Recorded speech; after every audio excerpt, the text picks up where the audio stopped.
Chapter 1104.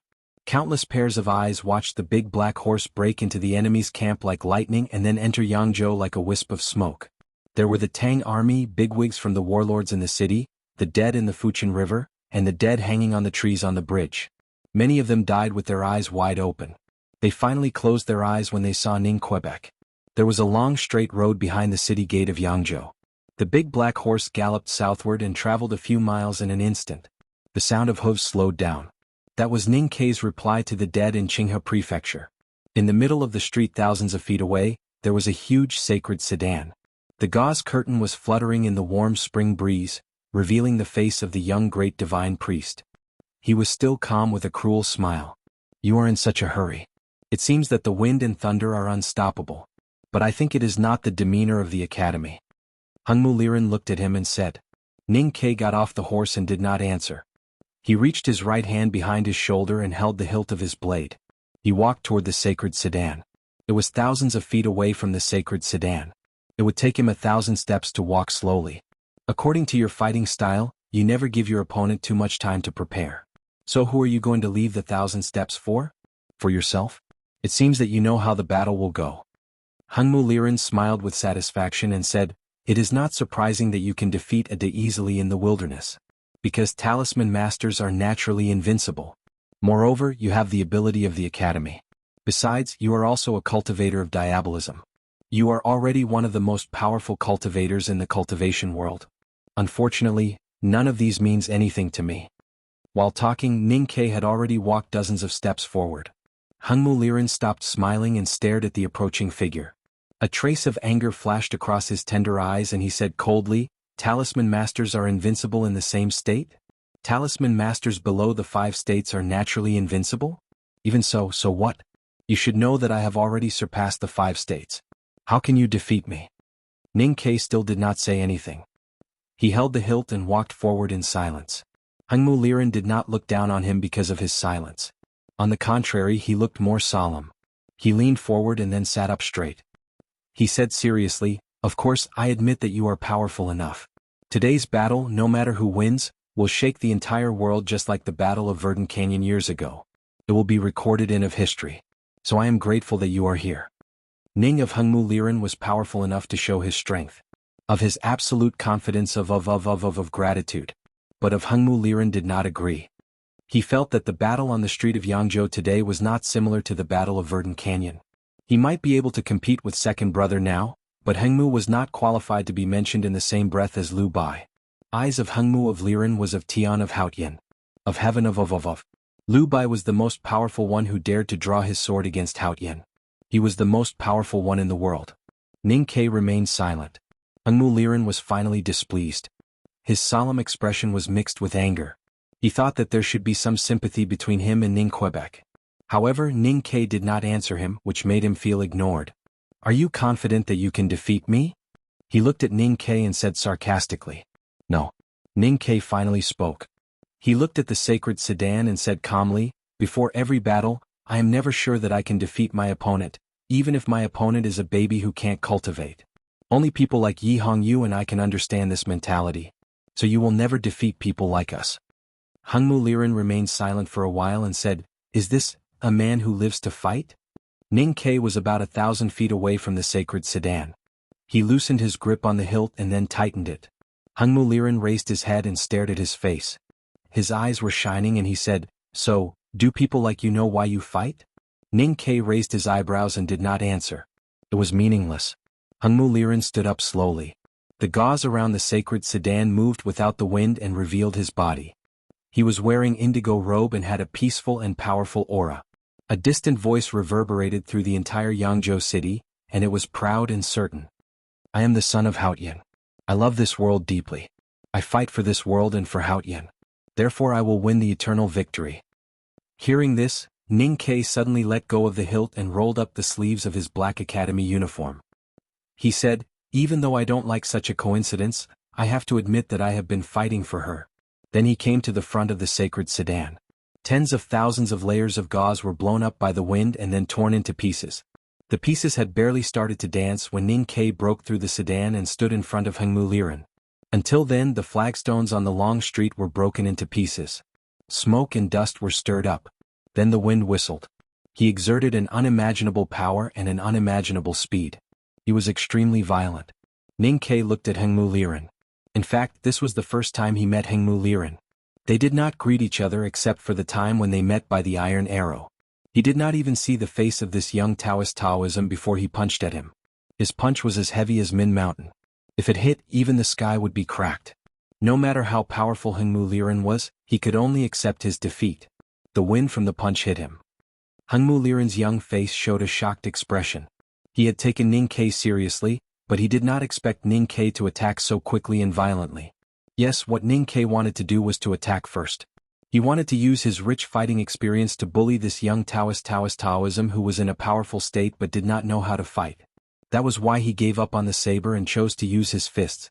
Only when he could control his body so perfectly could he unleash absolute speed and end all the changes before all the changes happened. Ning Ke believed that Hengmu Liren might be able to do something at the last moment. But he would not be able to stop Tianqi. Therefore he would not be able to resist Ning Ke's fist. Ning Ke's fist was as big as an earthenware bowl. With a loud boom, the streets of the city of Yangzhou exploded. It was much more terrifying than Hengmu Liren's thunder-like words. The shredded gauze around the sacred sedan shot out like arrows. Hengmu Liren lowered his head and looked at his chest with a mocking smile. His body was covered by a thin layer of clear light. He opened his hands and aimed at the sky. Ning Ke's fist did not manage to defeat him. It did not even manage to touch his body. The thin layer of clear light slightly caved in, like an indestructible armor, blocking the infinite power outside. Two pure flames of Hao Yan's divine flame were burning in his palms. A majestic force came from the sky and poured into his body. This was the heavenly enlightenment. Ning Ke did not expect that his continuous silence as a foreshadowing, the hilt as a precondition, the momentum of his attack and the final burst of power could be blocked by Hengmu Liren with absolute speed and strength. Because he did not expect that Hengmu Liren could achieve Tianqi in such a short time. He had fought with the powerful cultivators in the Tianqi state and heard from Sang Sang about Wei Guangming's Tianqi before his death. Now he realized that Hengmu Liren's speed had surpassed Wei Guangming and Xiong Chumo, and was almost as fast as the Abbey Dean in Chang'an. What state was he in? Hengmu Liren raised his head and looked at him with a faint smile, as if he was looking at a clown or a dead man. The 5 states were a very high threshold for Taoism. Inside and outside the threshold were 2 different worlds. Tianqi was the highest state above the 5 states, but Ning Ke was still below it. Hengmu was already in Tianqi. How could he defeat him? Or, you can try that talisman? Hengmu Liren looked at him and said so with a faint smile. Ning Ke had written the unimaginable talisman in Chang'an, but he could not do it in Yangzhou. Because those who were loyal to the old Tang and those who were willing to fight with him had all been killed and hung on the bridges and trees. Ning Ke had prepared a lot for today's battle. So had Hengmu Liren. At this moment, there was a faint cry of cicadas at the end of the long street. Hengmu Liren was a bit shocked. Ning Ke remained calm. He knew that his senior sister did not come. That was the real cicadas welcoming the Empress. Only he himself could defeat Hengmu Liren. Back then he wrote the talisman with the help of the entire Chang and defeated the Abbey Dean. Later, on the Peach Mountain during the Right to Light, he defeated Xiong Chumo with the help of Sang Sang. Now he had left Chang'an. Whether Sang Sang was in the Divine Kingdom or hiding somewhere in the human world, she was not with him. So how could he defeat Hengmu who was a Tianqi cultivator? In fact, only a moment had passed. Ning Ke's fist was still on Hengmu Liren's chest. He suddenly loosened his fist and opened his palm just like Hengmu Liren did. They were not on the Peach Mountain, so Hao Yan's power did not flow into his body. A drop of crystal-clear liquid appeared in his palm. The liquid was clear and sticky. It melted in the wind and turned into a bit of qi. A bit of Great Spirit. The Great Spirit started burning fiercely in his palm, emitting endless light and heat. It looked no different from the Hao Yan's divine flame burning in Hengmu Liren's palm. It looked a bit weird. Suddenly Ning Ke slapped on Hengmu Liren's chest with a backhand. Different from before, the thin and clear light that covered Hengmu Liren's body seemed to think that the Great Spirit was the same holy light and did not stop it. The burning Great Spirit poured into Hengmu's body. How could he defeat a Tianqi cultivator? Master Yin Sei's method was to cut the space so that Hao Yan's power could not completely fall into the cultivator's body. Yu Lian's method was to cut the world and take the cultivator into her own world to cut off the connection between the cultivator and Hao Yan. Ning Ke could not do that, so he had to think of other ways. Back when he was in seclusion in the cliff cave and inherited the youngest uncle's mantle, He had been thinking about one thing. Since the Great Spirit was so similar to Hao Yin's divine flame, if he did not consider the difference between religion and divinity, would the two energies be the same? Tianqi accepted the power of Hao Yin's divine flame, so there must be a limit on the cultivator's capacity. If someone poured more power into the cultivator, would the cultivator be overwhelmed? That was his method. Hengmu Liren was in Tianqi. His body was filled with Hao Yin's divine flame. He could not stop the process, but he could pour a spoonful of oil on the fire and rain on the river that had overflowed the dam. He believed that the divine flame that he poured into Hengmu Liren's body was more than enough to cause a qualitative change. A little bit of the Great Spirit? That was the cultivation that he had been cultivating day and night for years. It seemed to be a little bit, but it was actually almost infinite. After a light pat, Ning Kei's face turned extremely pale. Even his cheeks looked thinner. It was not hard to imagine how much power he had lost at that moment. Hengmu Liren's face turned pale too. But it was not pale because he was weak. Instead, it was pure and holy like jade. In contrast, his pupils had occupied his entire eye sockets. They were pure and dark, extremely sacred, but with a hint of pain. The process only lasted for a short while. Dust and smoke rose up on the long street. The qi of heaven and earth above the city of Yangzhou and even further away were disturbed. Clouds were stirred up and the sacred sedan could not hold on any longer and turned into ashes. It was as if a horrible hurricane from the storm sea in the east of the kingdom of Song had suddenly arrived here. The world turned dark and the whistling sound was like the wailing of ghosts. The houses nearby were all turned into ruins. The dust and smoke gradually dispersed. Hengmu Liren stood still. His divine robe was torn and hot air was coming out from the cracks. His mouth and nose were extremely dry. He seemed to be about to fall, but he did not. Stupid human. He looked at Ning Kei and said coldly and disdainfully, "Is this how you came up with to kill me? The divine flame is the power and will of Hao Yin. It is incalculable and as vast as the ocean. Where can you create another ocean? Infinite is still infinite. How can it overflow the dam?" With that, he punched at Ning Quebec. His fist was burning with Hao Yin's divine flame. It left a bright and blinding flame in the dark street. There was a loud bang. Ning Kei was blown backward. Half of the houses on the street were destroyed. It was quiet. No sound could be heard. Hengmu Liren withdrew his fist and looked at the divine flame on it. He was satisfied with his power. However, at the other end of the street, there was a small sound. Someone was pushing the wooden beams and stones away. Hengmu Liren squinted his eyes and looked at that direction. He was surprised and confused. Ning Kei stood up in the ruins. He was covered with blood and many bones were broken. There was a horrible wound on his chest that was punched by Hengmu. His heart could even be vaguely seen. An ordinary person would have died from such a serious injury. No matter how strong his will was, he could not stand still. However, he stood very steadily, and the expression on his face did not change. It seems that the methods in the stories are not working. He wiped off the blood on his face and looked at Hengmu Liren. Then I have to try my new method. It might not work, but it might work. The story that Ning Kei read was called Qing Yu Year. The method was the one that the Qing Emperor used to deal with Ku He. The new method he learned was the one that he learned a few days ago. I don't want to use the name Yangzhou anymore because it is not beautiful. So I decided to use the Great Spirit. Tomorrow it will be called Fireworks in March, and the day after that it will be called 8,000 Miles Happy Wind. Chapter 1105. Hengmu Liren's fist carried the power of Hao Yin and landed on Ning Kei's body. But he could not kill Ning Kei, which was unbelievable to him. Ning Kei was covered in blood and wounds. Even his heart was broken.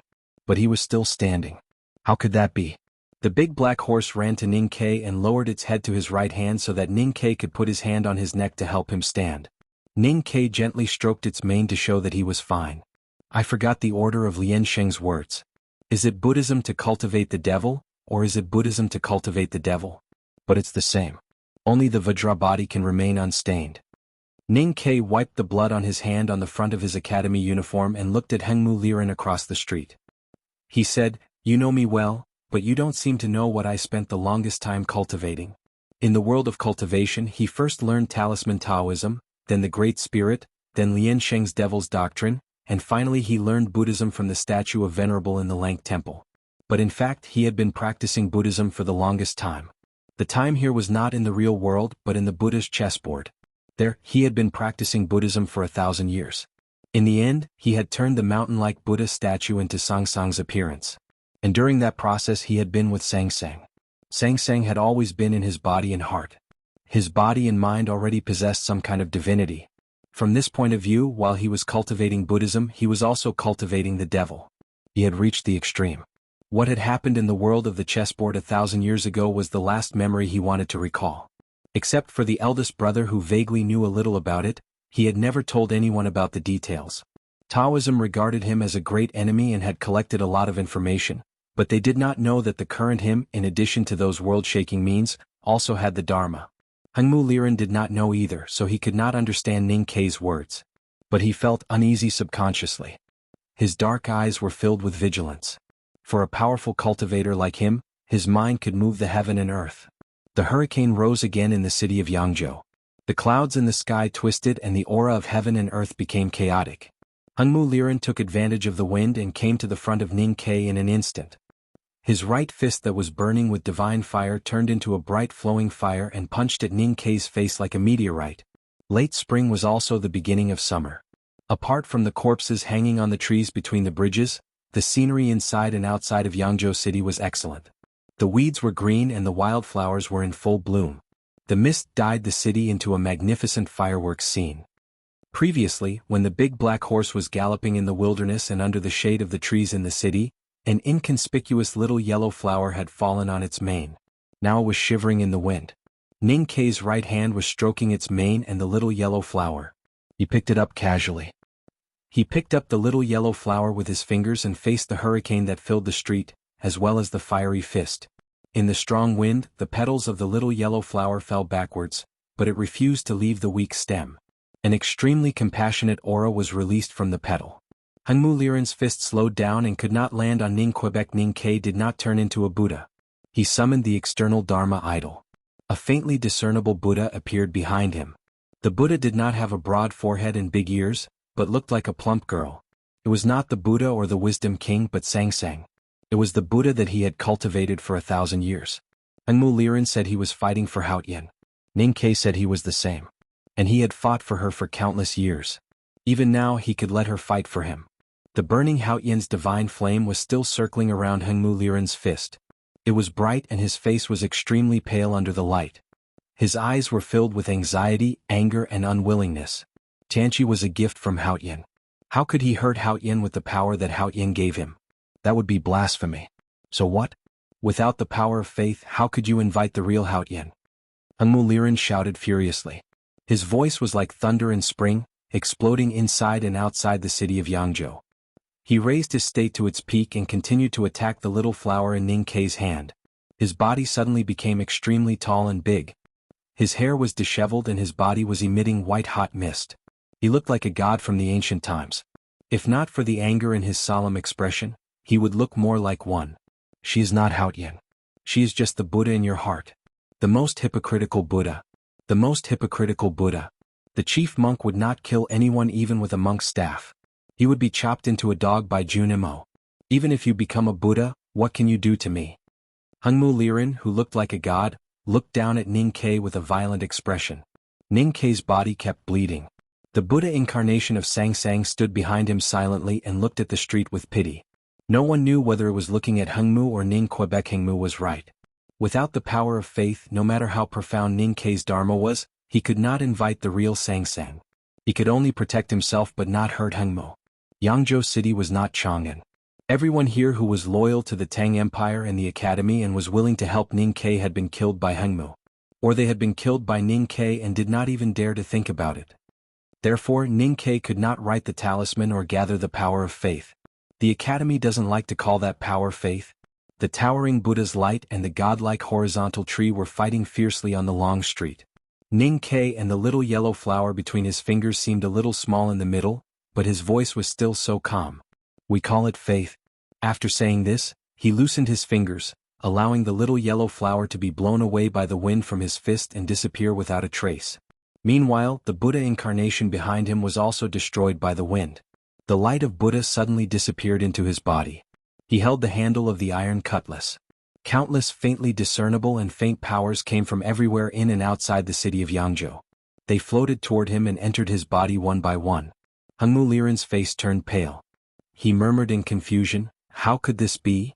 Those powers were the power of faith that he thought Ning Ke could never obtain in the city of Yangzhou. Or in Ning Ke's own words, it was the power of faith. Even if the Buddha came back to life, how could he obtain the faith of the dead? Ning Ke waved the iron cutlass and hacked at Hengmu Liren. The Buddha could not hack people, but he could. The iron cutlass simply fell down. It was not a simple move because it carried the faith of countless dead people in Qinghe Prefecture. The wind blew violently. The Dharma and the divine light intertwined and then tore each other into pieces. Hengmu Liren shouted like thunder. He burned Haotian's divine flame at the cost of his life and tried to block the cutlass. Ning Ke knew nothing about faith when he was in Chang'an. The reason why he could write the two talismans with the Arei pestle was that he accepted the fearless faith of the Tangs in Chang'an. Now he had a deep understanding of faith. Without Chang'an he did not have enough power to write the talismans.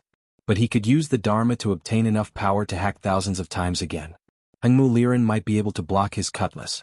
But he could not block his thousands of cutlasses. On the long street the dust was everywhere. The horrible sound of the air being torn could be heard, mixed with Hengmu Liren's screams of fear, despair, anger, and unwillingness. In an instant, as the Buddhism sect said, Hengmu Liren blocked Ning Ke's 3,782 cutlasses. Ning Ke hacked 13,782 cutlasses. Therefore 10,000 cutlasses fell on Hengmu Liren's body. The dust gradually settled. Hengmu Liren, who was like a god a moment ago, was hacked into an ordinary person. He was covered in blood and lowered his head.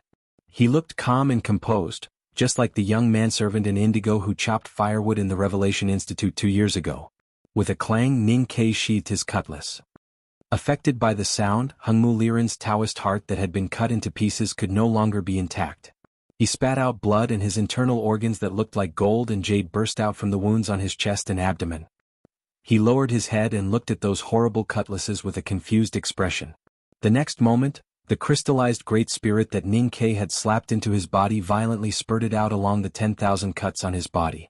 In the shrill whistling sound, a gale swept through the long street and then went far away. The gust of wind rolled up the reeds on the great swamp and startled the birds outside of Lincoln. It did not stop until it reached the West Hill Divine Kingdom and returned to the temple among the Peach Mountains. Ning Ke stood in the howling wind. He looked indifferent and tired. He did not feel happy at all. He ignored Hengmu Liren and sat down with his legs crossed to regulate his breath. The big black horse stood beside him and looked around vigilantly. Hundreds of cavalrymen of the divine halls had surrounded the long street. But they did not dare to come closer. I don't understand why. Hengmu Liren lowered his head and murmured. He sounded like he was in great pain. You're indeed very strong and you've made ample preparations. You know that the iron arrow isn't my strongest technique. In order to destroy that technique of mine, you've even killed so many people. Ning Ke said, but you don't know that I have become a Buddhist cultivator. And you don't know that I have learned something in the wilderness. The dead and the living are all human beings. You killed those people so you deserve to die. I see. Hengmu Liren raised his head and looked at him with a bitter smile. It seems that you have prepared a lot to kill me. Now that I think about it, I am willing to die. Ning Ke said, you think too much. With that, he stood up and jumped onto the big black horse. He looked around and saw the city of Yangzhou. There were small bridges, flowing water, fireworks, old trees and faintly crows. It was a miserable world, but there was no trace of her. Hengmu Liren looked at his back and shouted unwillingly, it is already the end. Can't you just admit that I am special? I am the son of Haotian. How can I be the same as the other useless people you killed? Ning Ke looked back at him and said, you always say that you are her son. The problem is that I never remember that she gave birth to you. How can I admit it? The big black horse stirred up the dust and headed to the south of the city of Yangzhou. Hengmu Liren looked at his back with great difficulty. He was lost and finally understood. Then he died. Fireworks in May. Ning Ke killed another person. The Tang army went to Yangzhou. As for the reason why I couldn't explode yesterday, I thought about it and didn't say it yesterday. Today I'll report it to you. It's because a friend from another city has come to visit me. These 2 days I've had to drive for 4 to 5 hours every day, and I also have to make arrangements for meals and whatnot. I'm exhausted.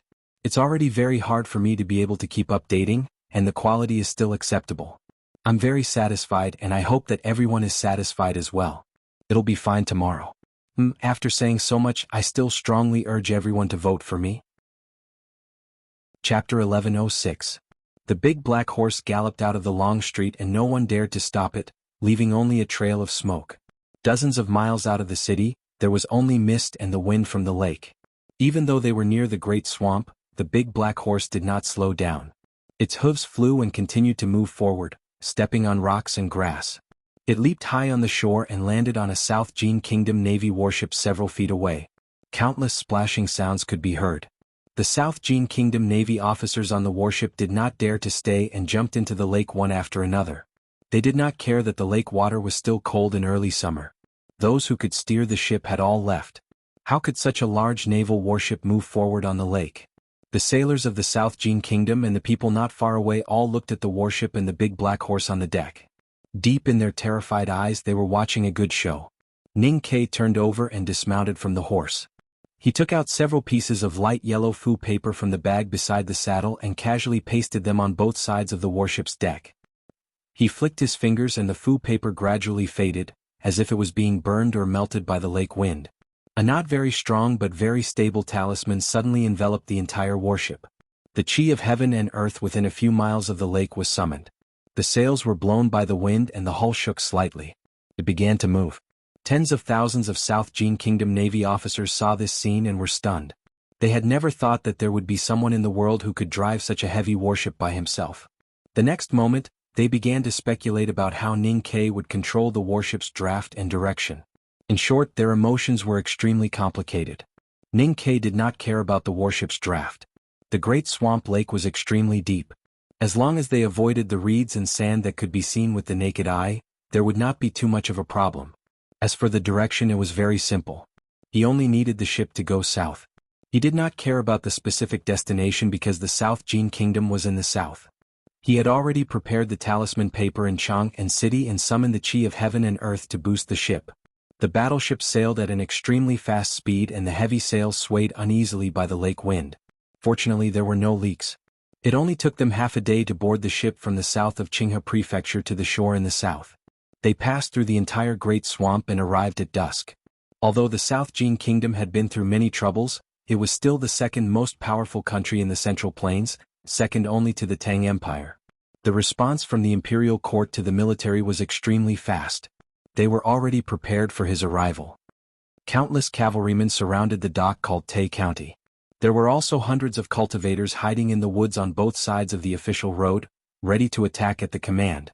Ning Kai knew very well what was waiting for him, but he had no intention of hiding his tracks. He rode on the big black horse and continued to head south expressionlessly. Strangely, no one attacked him. The cavalrymen and cultivators of the South Jin Kingdom did not even have the courage to attack him because of his name and the iron bow on his shoulder. They could only watch him move forward.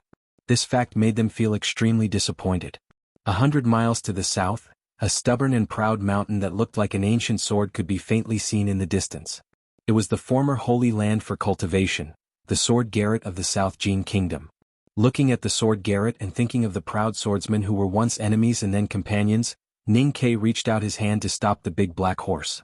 After a moment of silence, he looked at the vigilant cavalrymen and cultivators of the South Jin Kingdom and said, "I will stay here for a while." When the snow fell, he jumped off the city of Chang'an and disappeared from the world. Few people knew that he had secretly sneaked into the northern military camp and secretly made a risky plan with General Su Qi and fourth brother to destroy the Golden Tribe. When he and the Academy and the Tang army finally defeated the Golden Tribe in the city of Wei, he stayed for a few days to write talismans in blood. Then he did not stop. He went to the southern border of the Tang Empire, out of the Verdant Canyon, killed Hengmu, and went down to the Dingqing River in the Yangzhou. He had traveled thousands of miles to kill people and had not rested or slept for 100 days. His spirit and body had long been exhausted, but he still moved forward. It seemed that something was urging him to speed up, as if he was racing with someone. Today, in the territory of the South Jin Kingdom, at a place where he could see the Sword Garret from afar, he suddenly stopped and told everyone that he would stay here for a while. This was very surprising. The cavalrymen and cultivators of the South Jin Kingdom looked at him on the black horse with complicated emotions. They looked at his pale face and his haggard appearance. They thought to themselves, "Is he finally tired?" Mr. 13 of the Academy, who was rumored to kill for fun and was close to the devil. Did he want to stop after killing so many people? Anything that lasted for too long or happened too frequently would eventually make people sick of it. Except for Ning Kai and Sang Sang, Jing Tingshan was the only one who never got sick of each other. The temperature in the south was relatively higher. In the fields and hills on both sides of the river, the heat was unbearable. The coalition army of the Divine Hall and the army of the Great River Kingdom, who had been confronting each other for a long time, were already extremely tired. Even the corpses of their dead comrades on the battlefield could hardly arouse their passion and desire to fight. A slender and slightly curved sword was carefully wiped by a white handkerchief. The blood left by the enemy in the morning was wiped clean. The body of the sword reflected the green mountains behind it and looked very beautiful. Catgirl quietly wiped the sword. The cute and naive little girl in the past was now married and became the calmest or cold-blooded swordsman on the battlefield. The most horrible place like the battlefield was not only annoying, but it was also easy to train or change people. Zhuo Zhihua stood behind her and looked at the camp of the coalition army of the Divine Hall a few miles away. She frowned slightly and still could not understand why the great divine priest of South Sea would let the army set up the formation with their backs to the river. Even if the man had been fishing in the South Sea all year round and was completely ignorant of military affairs, the Divine Hall had never lacked real military masters. Her eyes were dazzled by the reflection of the sword. She could not help but squint and look at Catgirl with a touch of pity in her eyes. Catgirl's newly married man died in a surprise attack by the powerhouses of the Divine Hall more than 10 days ago. The newly married woman became a widow. Although the little girl looked calm, everyone could see the hidden pain and anger in her. The guardian of the Great River Kingdom had changed from the master of calligrapher to the queen. The women of the Black Ink Garden with swords on their waists were always the symbol of courage and virtue in this country. In this tragic war, the disciples of the Black Ink Garden had always been fighting in the most difficult and tragic places. If it were not for them, the coalition army of the West Hill Divine Palace with more cultivators would have already succeeded in breaking through this line of defense and killed into the hinterland of the Great River Kingdom. Of course, the main reason why Zhuo Zhihua and Catgirl could fight so confidently was that there were two big chariots standing side by side dozens of feet behind them. A royal chariot surrounded by snow-white gauze and a sacred chariot surrounded by blood-red gauze. In the royal chariot sat the queen of the Great River Kingdom, Mo Shanshan, and in the sacred chariot sat the great divine priest of judgment, Yi Hongyu. There was also a sacred chariot in the hills on the south bank of the great river. It belonged to Zhao Nanhai. The great divine priest of the West Hill Divine Palace's Revelation Hall had been empty for a long time. Many people thought that Zhao Nanhai, who was deeply trusted by the Abbey Dean, would take over this position. However, they did not expect that the war would come so fast that there was no time for the succession ceremony of the great divine priest of Revelation. Therefore, Zhao Nanhai was now only leading the coalition army with the title of Great Divine Priest of West Hill. Zhuo Zhihua did not understand why the coalition army of the Divine Hall set up camp with their backs to the river. Zhao Nanhai, the Great Divine Priest of the South Sea, did not seem to be afraid to show his terrible military ability to the whole southern continent. In fact, this lord who was born as a fisherman was very experienced on the battlefield. Some time ago he successfully dragged the army of the Great River Kingdom into a trap. If more than 100 cavalrymen of the Divine Hall who were loyal to Yi Hongyu had not suddenly rebelled on the battlefield, the Great River Kingdom would have been hit hard. The news of Ning Kei's 2 battles in the city of Wei and Yangzhou had not reached here yet. However, the role of a real powerhouse in the war was becoming more and more obvious. It had gradually become an indisputable fact. If the Great River Kingdom wanted to survive under the terrifying pressure of the West Hill Divine Palace coalition army, they had to find a way to kill Zhao Nanhai, or at least threaten him so that he would not be able to focus on the battlefield. Thinking of this, Zhuo Zhihua turned around to look at the 2 large chariots. The queen could not enter the battlefield lightly, but what about the powerhouse in the sacred chariot? The sacred chariot beside the king's chariot was as bloody as it used to be. Even if the great divine priest of judgment left the Peach Mountain, she would still be the great divine priest of judgment. Even the hierarch lord could not deprive her of her position. Naturally, her temperament would never change. According to her usual style, she would have long thought of killing Zhao Nanhai. Why was she still sitting in the sacred chariot after so many days? The great divine priest of judgment has not moved. It seems that she has guessed something. In the hills beside the great river, Zhao Nanhai stood in front of the sacred chariot that was heavily protected by thousands of papal cavalrymen of the West Hill Divine Palace. He looked at the 2 large chariots in the Great River Kingdom's camp and frowned slightly. She has guessed it, then Ning Kei might have guessed it too. After all, they are very similar.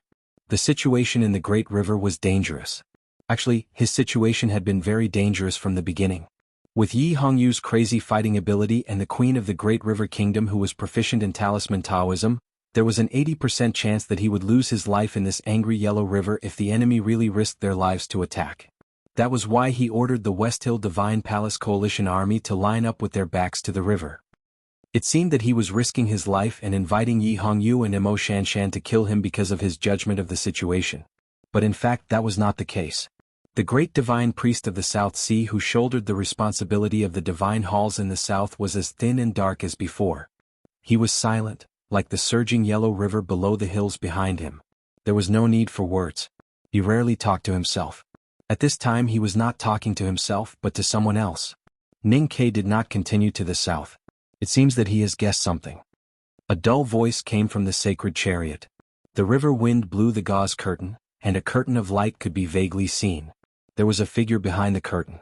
It was the hierarch of the West Hill Divine Palace, Xiong Chumo. Typing is easy but writing is hard. Write an update. I won't make any changes today. I won't ask for monthly votes if I write more. I'll make up for it. Write as much as you can. I'll try to get a comment that I've turned over a new leaf, or a compliment for being handsome. Thank you. Chapter 1107. There was a middle-aged Taoist beside the carriage. He wore an ordinary Taoist robe and had an ordinary appearance. His expression was also ordinary and there was nothing special about him. Naturally, no one knew his true identity. There were hundreds of red-robed priests from Peach Mountain in the West Hill Divine Palace Coalition Army. The most powerful force of Haotian Taoism was gathered here, not in the divine halls of Peach Mountain. Such a terrifying force was not only waiting for Yi Hongyu and Mo Shanshan, but also Ning Ke. When the news of the Golden Tent's destruction and the death of Ada and the National Master reached Peach Mountain, Haotian Taoism began to prepare. A few days ago the news of Ning Ke killing Hengmu in the Qinghe River had also reached here. This fact made the most powerful people of the West Hill Divine Palace silent for a long time. According to Ning Ke's speed of killing people, he should be arriving soon. The hierarch, Zhao Nanhai and the middle-aged priest began to prepare for the final battle. Even if Yi Hongyu and Mo Shanshan had some kind of tacit understanding with Ning Ke, the West Hill Divine Palace thought they could finish the battle in one go, because they had been preparing for a long time. To their surprise, Yi Hongyu did not attack, nor did Ning Quebec. If Yi Hongyu chose to wait and see because of her sensitivity to battle, then what about Ning Ke? Where did he go? Ning Ke did not go anywhere. Just like what he told the people of South Jin when he looked at the sword garret, he stayed in South Jin for a long time. He did not stay for sightseeing. He killed many people along the way. He would spare those who surrendered. He would kill those who did not. He did not surrender to the Tang but to the people of the sword garret. These were the 3 sentences that Ning Ke told the people of South Jin. When the West Hill Divine Palace was ready to welcome him to the south, he stayed in the second most powerful country in the world and began to proclaim and show his cruelty. He had killed people in Panshan Commandery, in Lingang City, in the alleys and in the Imperial Palace. He had killed the new emperor of the Divine Halls of West Hill, the Prime Minister and many others. Time passed slowly but unstoppably as the people waited silently by the river and the cold-blooded killing of the South Jin Kingdom. It was midsummer in the world.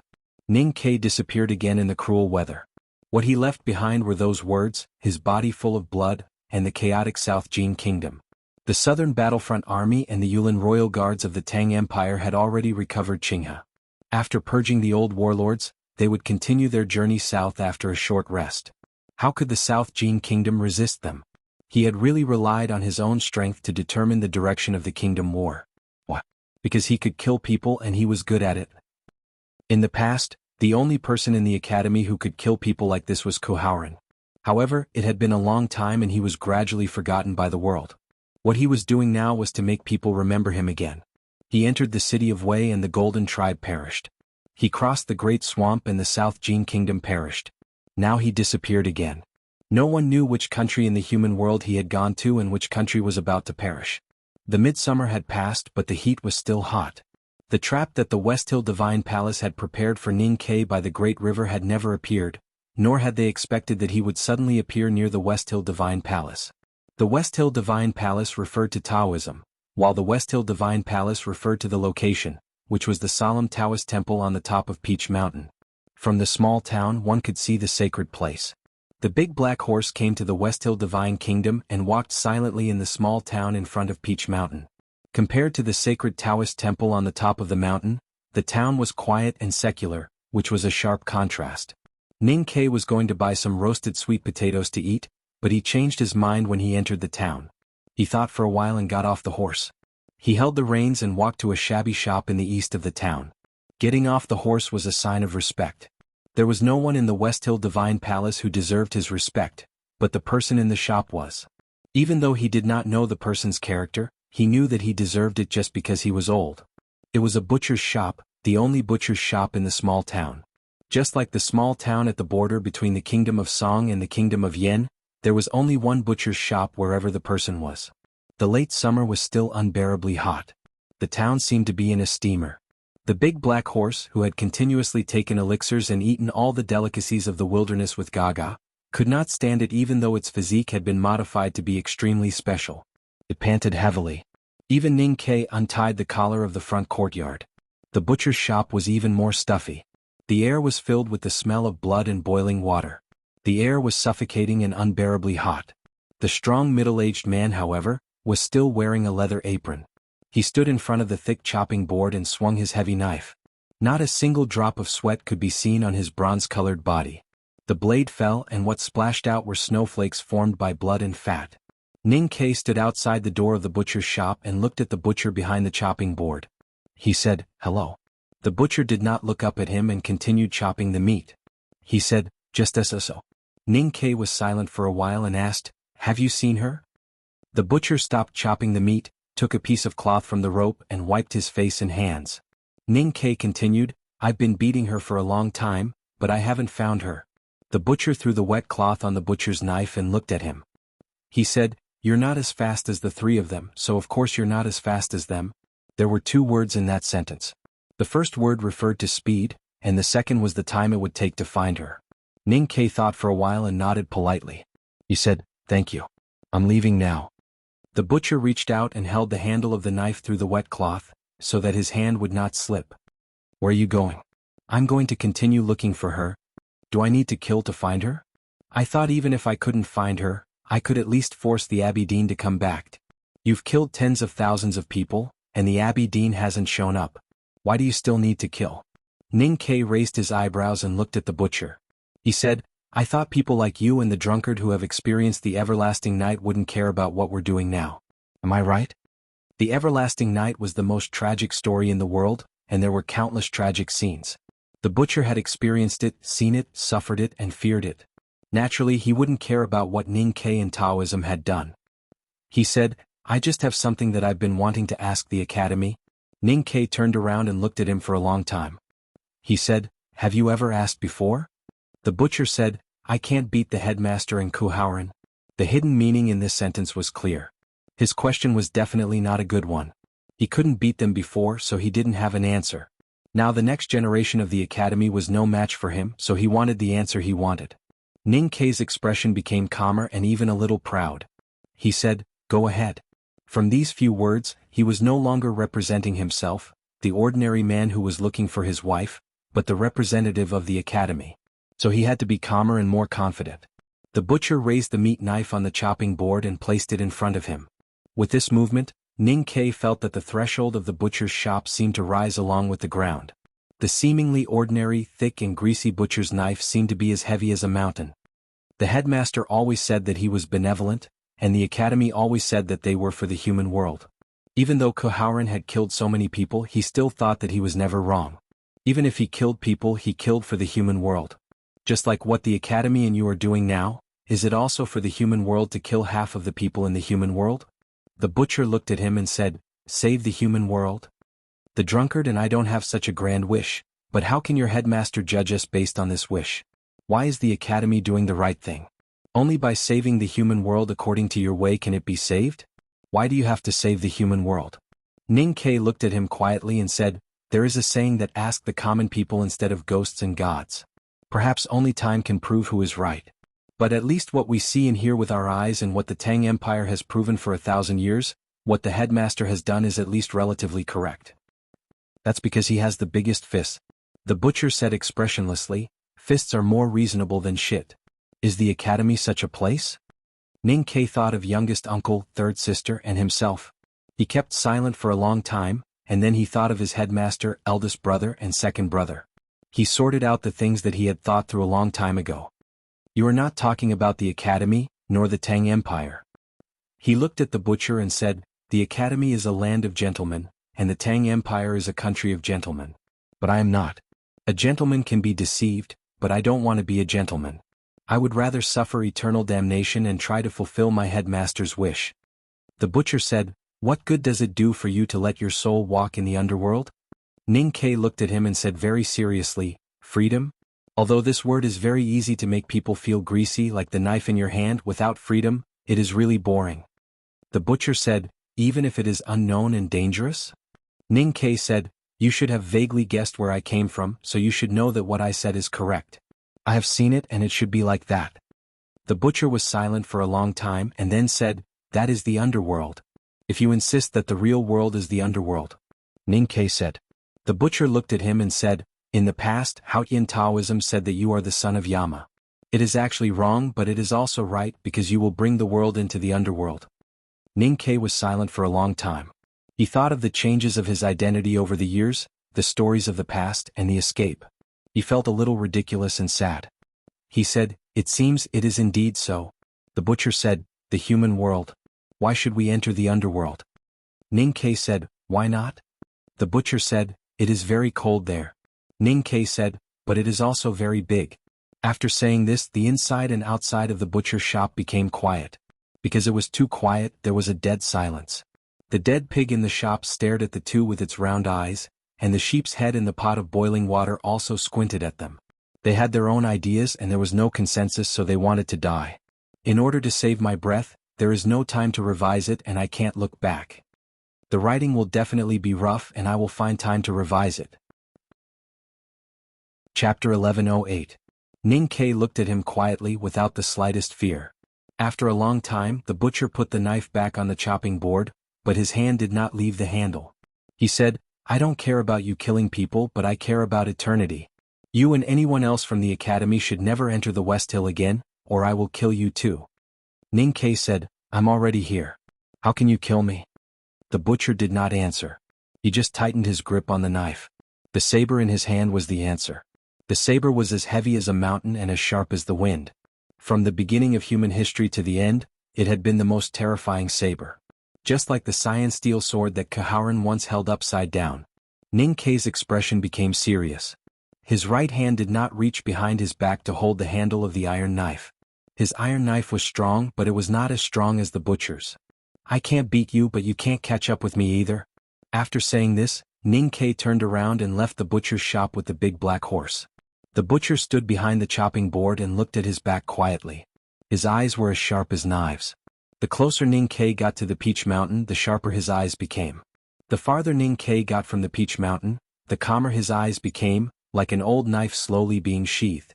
Under the gaze of the butcher, Ning Ke walked out of the small town. He looked back and saw several divine halls under the blue sky and white clouds. The butcher's shop was the same as before in the small town of Wuxia. He could not help but think for a long time. He was no match for the butcher, and he did not know if anyone from the Academy could beat him. The butcher was guarding the Peach Mountain, so the Tang cavalry could not enter the mountain. Neither could the people from the Academy. Ning Ke came here today to see if there was a peaceful solution. Unfortunately, the butcher had made his stance clear. The Academy had to think of another way. There was only one person who could change all of this. The South Jin Kingdom was surrounding the West Hill Divine Kingdom. Further south was the Great River. There were many small countries in the east. The Song Kingdom was the Song Kingdom and the Qi Kingdom was the Qi Kingdom. All the countries were preparing for war. At the end of summer, Ning Ke left the West Hill Divine Kingdom. He did not go to the Great River but to the east. Divine priests from the Song, Qi, Liang and Qin kingdoms were dying one after another.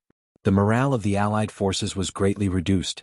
Just when the West Hill Divine Palace finally reacted and sent a large number of powerhouses to kill or at least temporarily trap Ning Ke, no one expected that he had already quietly come to the Tile Mountain. The small town in front of the Hua Mountain was still the same as before. The people still relied on stone carvings to make a living. The Yulan Hungry Ghost Festival was long gone, and the incense in the Lank Temple was not as popular as it used to be.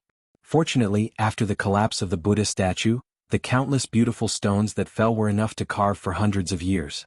In the early morning, it rained around the Tile Mountain. The sea breeze made the mountaintop cooler than the inland. Even though it was still summer, it felt like autumn. Just like back then. Ning Ke stood in front of the broken body of the Buddha statue, looking at the mountain path between the green mountains, the looming palace behind the forest, and the huge rocks all over the mountains and valleys. He said, "It seems that the statue imitates the Buddha, but it is not real after all." Monk Guanhai stood beside him. He put his palms together and chanted the name of Buddha. He sighed and said, "Then what is real?" Ning Ke turned to look at him and said, "The South Jin Kingdom is about to fall. Don't worry about the Yen Kingdom for now. The Divine Hall can't even defeat the Great River. Do you think Haotian Taoism can make a comeback? Victory is the only thing that matters." Monk Guanhai was silent for a moment and said, "Don't you think it's strange?" Ning Ke did not directly answer the question. The slightly cold rain fell on his face and washed away all his expressions. He said, "When we go to the West Hill, we will go to the Lank Temple too. Let's think of it as sharing the spoils." Monk Guanhai said, "The Academy is destroying Buddhism. We are the disciples of Buddhism." Ning Ke said, "Wrong. Second brother is destroying the Buddhist kingdom, not Buddhism."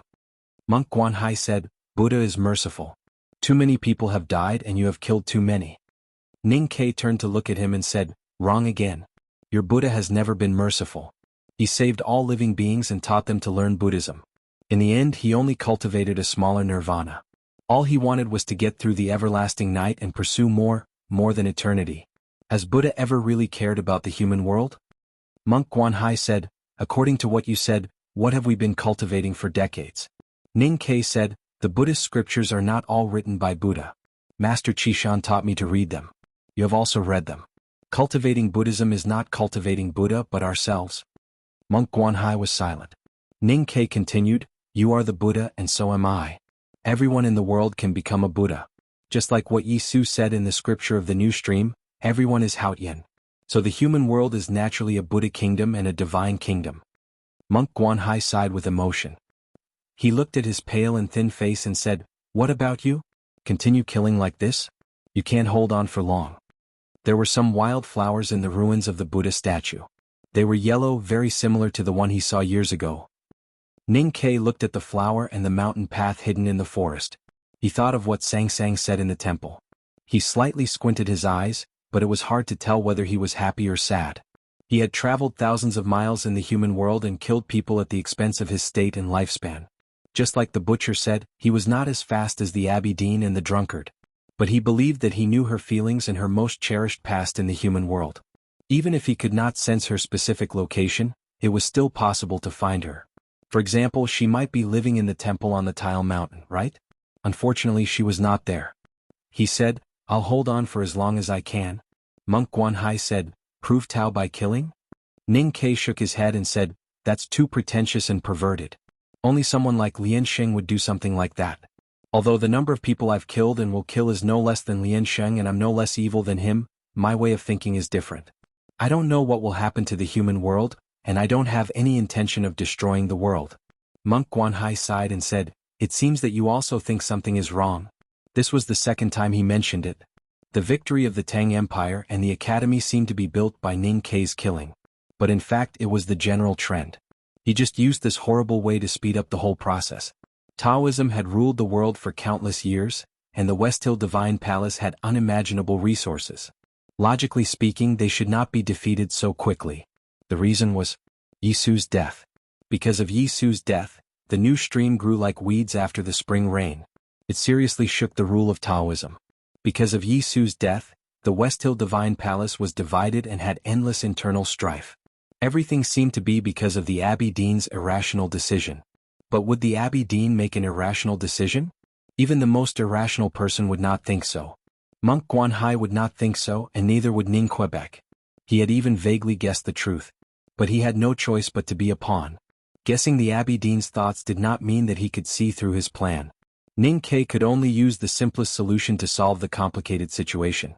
The simplest solution was life and death. The distance between the sword and the knife was like two different worlds. He only hoped that he could be fast enough to change the human world before the Abbey Dean succeeded. Then even if the Abbey Dean's plan succeeded, it would be meaningless. There were many people who wanted to change the human world. The headmaster, the Buddha, Kaharan and Lotus had all tried. Some failed and some were still on the way.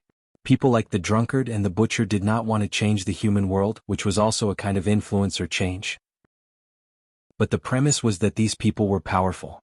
Some people might not be as unfathomable as the butcher in terms of state or strength, but they could still change the world because they had unfathomable and strong willpower. Deep in the West Wilderness, the dark underground world which had been surrounded by the prison wall for tens of thousands of years had been completely changed by one person. The wildfire lit up the world and the Prajna Peak and also pointed out the way. The uprising war over the past few years had completely changed the order of the underground Buddha kingdom. Especially in early summer, the reinforcements of the Right King's palace were sneakily attacked by a Tang army that came out of the Pamir Mountains.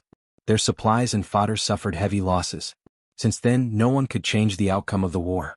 Between the giant peaks that grew from the bottom of the giant sinkhole, there were flames everywhere.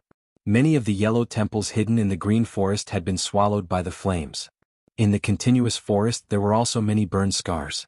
The Taoist trees were gone and countless mountain paths were exposed, like countless threads trying in vain to stitch something together. At the front of the mountain road, Jun Imo held the iron sword and looked at the seriously injured Qin Yan without any expression on his face. The clothes he used to wear were destroyed in the battle, and he picked up a monk's robe from somewhere. His new hair was still gray, so he did not keep it. It was very short and reflected the fire in the distance, making him look like a Buddha. Under a Bodhi tree not far away, Master Huangyang had already closed his eyes and left. As a Tang, he did not know how to deal with the academy and the Buddha kingdom. He did not know if he had found the answer after years of hard thinking. But no one was qualified to say that it was escape or, more accurately, relief. Qin Yan was covered in blood, and his kasaya was broken. He looked extremely haggard. He pointed at the wildfire on the mountain and the temples that were gradually turning into ashes, and said, "Killing people and destroying Buddha is the principle of the academy?" Jun Imo said, "Destroying Buddha is my principle." Qin Yan said, "I have heard of a saying in the academy, existence is the principle." Jun Imo said, "Youngest brother's words are extremely wrong." Qin Yan said bitterly, "It is really impossible to reason with Mr. Second." Jun Mo's expression did not change and he said, "Because I am reasonable. You can't reason with me."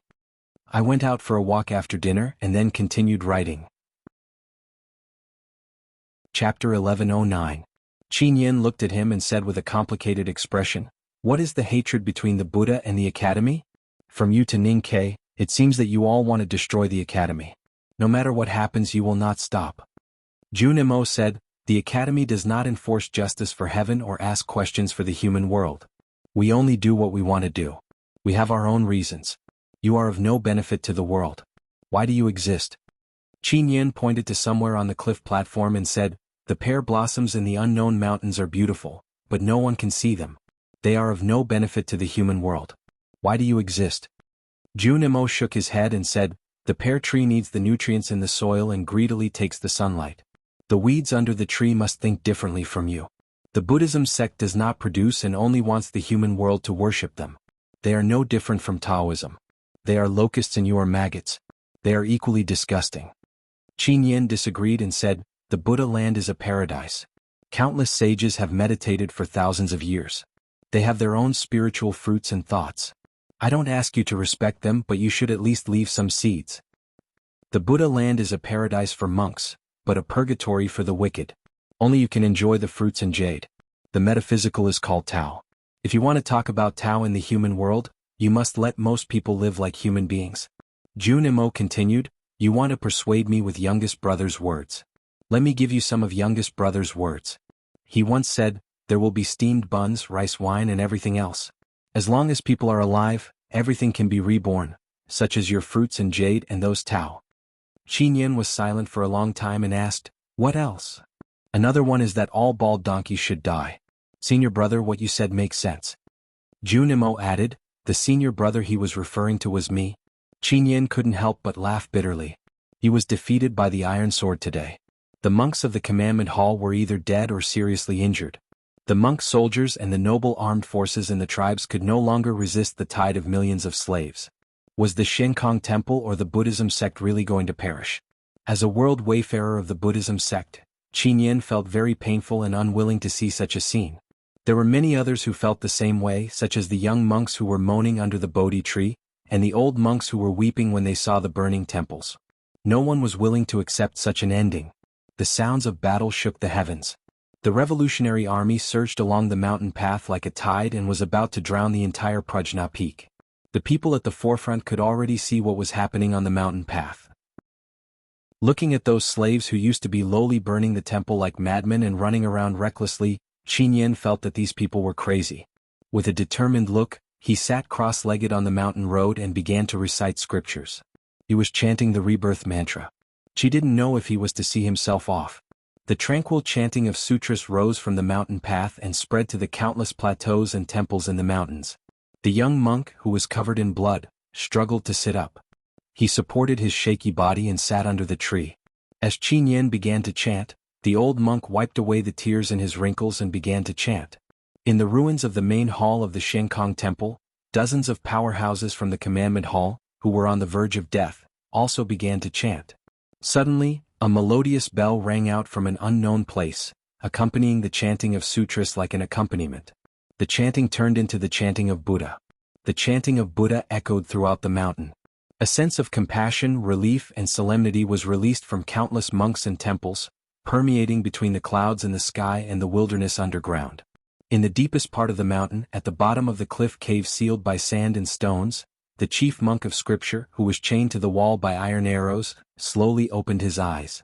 He heard the chanting of Buddha outside the mountain and knew that the Shenkong Temple and the Buddhism sect had reached the most dangerous moment. His eyes showed reluctance and then calmness. The chief monk struggled to raise his skinny hands and put them together in front of his chest. His withered face revealed a compassionate expression. His gray lips moved slightly.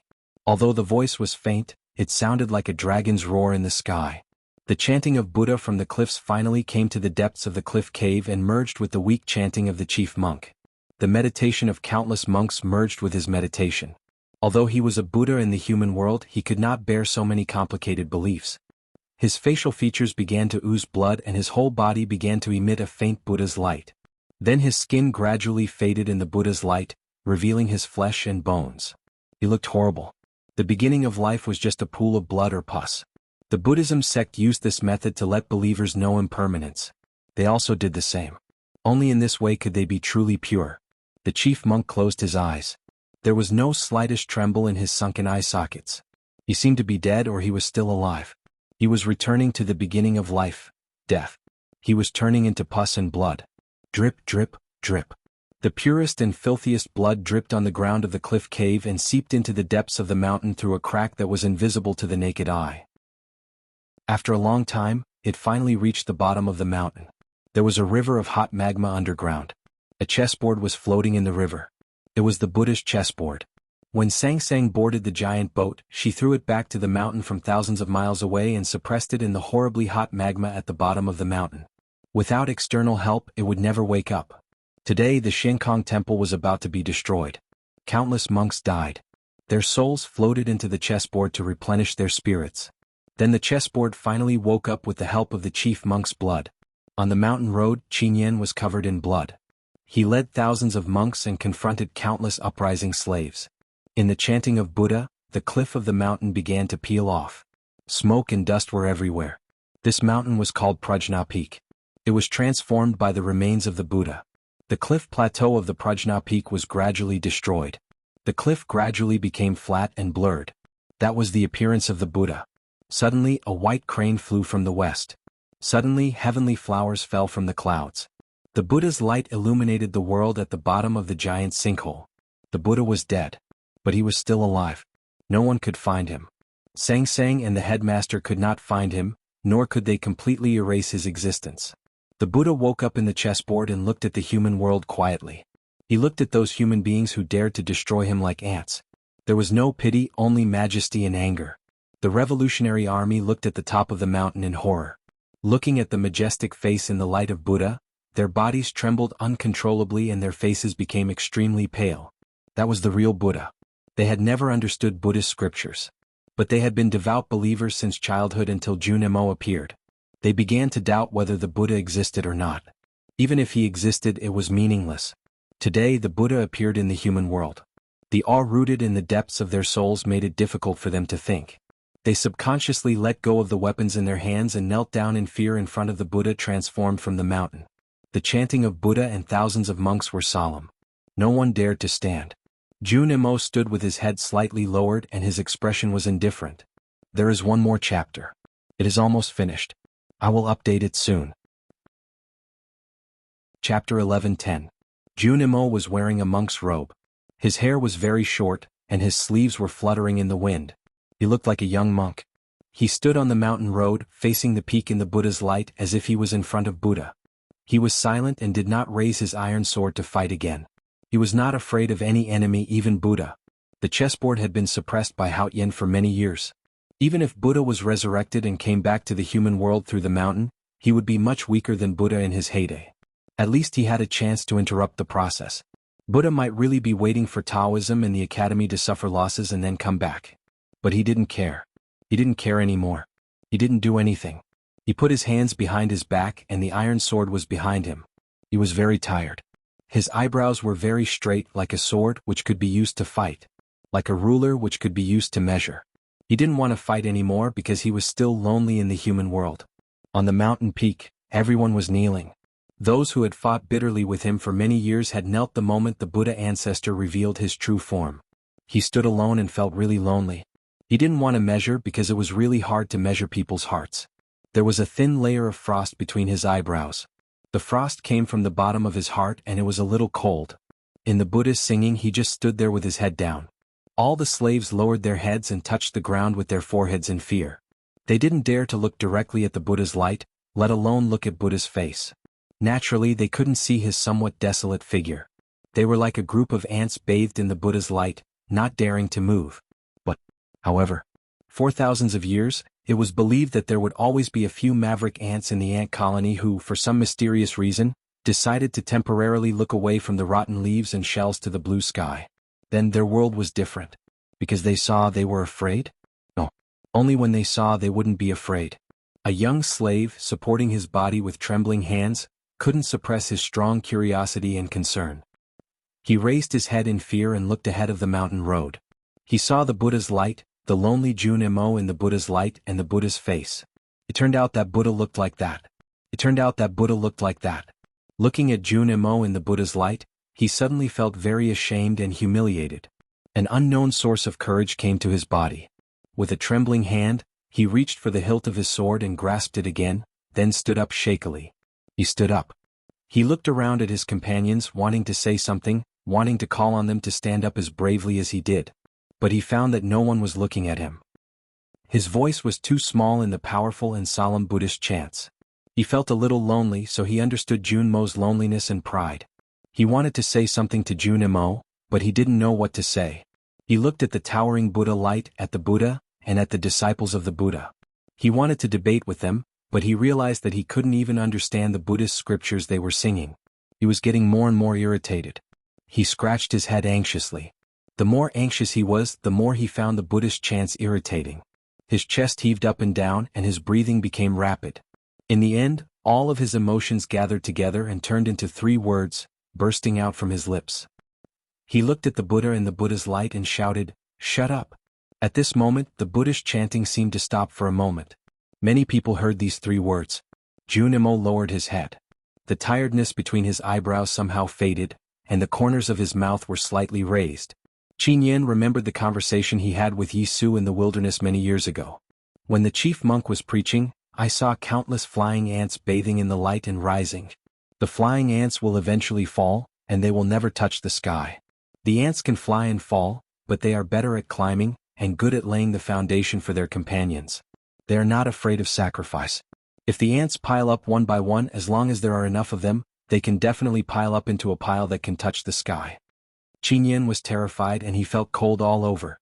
Yisu finally began to believe in the ants and began to lead them to the sky. However, he had long forgotten the words he had said in the past, the principles he had believed in. He looked at the slave standing in the Buddha's light, and suddenly felt desperate. This was just the first ant, and there would be more ants standing up. Yes, the slaves kneeling in the Buddha's light looked at each other. Although they were confused, more people stood up. Some shouted to shut up and more were silent. But they stood up. More and more slaves slowly stood up in the Buddha's light, like a black tide. The shouts were getting louder and louder, echoing between heaven and earth. Shut up. Shut up. Junimo lowered his head and listened. The corners of his mouth were getting higher and higher, and finally turned into a smile. At first it was a smile, then a broad smile, and finally a hearty laugh. He laughed with great pleasure. Ah! Finally they stood up. Those who did not want to be slaves. Did you hear that? He looked at Qin Yan and the smile on his face gradually disappeared. He shouted, "Shut up." His voice was like the sound of a bell, drifting between the peaks, refreshing the heart and shocking the mind. All the peaks were silent for a moment. Qin Yan and countless monks spat out blood and fell to the ground. The Buddhist chanting stopped. The Buddha in the form of the mountain was still quietly looking at him in front of him. Junimo looked at him and shouted, "Even if you are really the Buddha, so what? I cultivate Buddhism and I am the Buddha. All living beings in the world can become Buddhas as long as they want to. Then why do I need you as the Buddha?" Under the peaks, in the sky and on the ground there was no supremacy. There were only millions of old and weak women and children, slaves covered with scars, and women who had been humiliated. All eyes were on him. All the power followed him, and handed over to him because of trust. An unimaginable majestic power filled his body. He raised the iron sword in his hand and chopped at the Buddha. At this moment he was like a god, but he was not a god. His sword seemed to come from the netherworld, but he was not the messenger of the netherworld, nor was he the representative of the human world. He was just a scholar in the academy. The scholar with a high crown who wanted to draw his sword when he saw injustice. A clear shadow of the sword appeared in the sky, and the clouds were cut open. The sunlight shone through the gap, diluting the Buddha's light between the peaks, but still making the world bright. The iron sword fell. The Buddha was chopped by the iron sword. Many years ago, he chopped the stone statue of the Buddha into countless stones in the Lank Temple. Many years later he really chopped the Buddha into countless stones. The thunder-like roars kept ringing. The cliffs cracked, the mud and stones fell, the trees were uprooted, and the temples were shaking. The wails and cries of the monks could be heard everywhere. Everyone left the peaks and looked at the collapsing cliffs from dozens of miles away. They were shocked by the scene and didn't know what to say. Qin Yan and many monks didn't go down the mountain road. Suddenly, an extremely harsh sound rang between heaven and earth. It was the sound of rocks rubbing against rocks deep underground. It was the sound of the heavy mountain breaking and then sliding on the broken section. The giant peak broke from the root and slowly fell toward the east. The mountain was too high and it was very slow at first, but it gradually accelerated in the end. When the mountain finally fell on the field, it didn't hit anyone, but the earthquake caused a lot of trouble. The sky was full of smoke and dust, as if it had entered the night ahead of time. After a long time, the smoke and dust gradually dissipated, and people could see the scene in front of them clearly. They were shocked, speechless again. The giant peak was like the iron sword in Junmo's hand. It cut a hole dozens of miles wide in the earth, and the peak itself became the road paved on the hole. In the east where the peak was pointing, there was a huge gap in the precipitous cliff wall, facing the peak from a distance. It looked like two bridges. As long as one walked across the field full of blooming wildflowers, they would be able to connect. The slaves looked at the big gap in amazement, and some bold people began to walk over there. The people in the west climbed the bridge formed by the giant peak and also began to walk over there. After a long time they finally reached the bottom of the cliff, and walked to the gap that had become a gentle slope. Millions of slaves walked up the slope. They walked in silence from dusk to early morning. They now knew what the ground was, but they still looked forward to it and then nervous and even a little afraid. They walked in silence with only the sound of footsteps, dense and rustling. Anyone who saw this scene and heard these footsteps would be moved. After walking for a long time, a light finally fell on the face of a boy in the front. He opened his mouth wide, his eyes slightly narrowed, and he was a little confused by the light.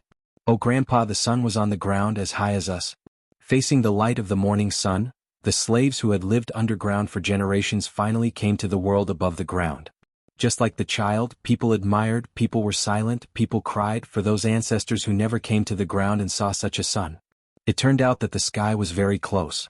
It turned out that the earth had no edge. It turned out that this was the taste of freedom. Crying and dancing from early morning to sunset, to the appearance of the stars in the sky, and the bright moon, people's carnival never ended. Junimo walked under the Bodhi tree and began to rest. He looked at the traces left by Buddha's nirvana under the tree, did not say anything, looked up at the moon and said, "In this matter, teacher, you are not as good as me. This chapter is awesome. I suggest you go back to the preface. There are 2 paragraphs that are exactly the same." "I'm awesome.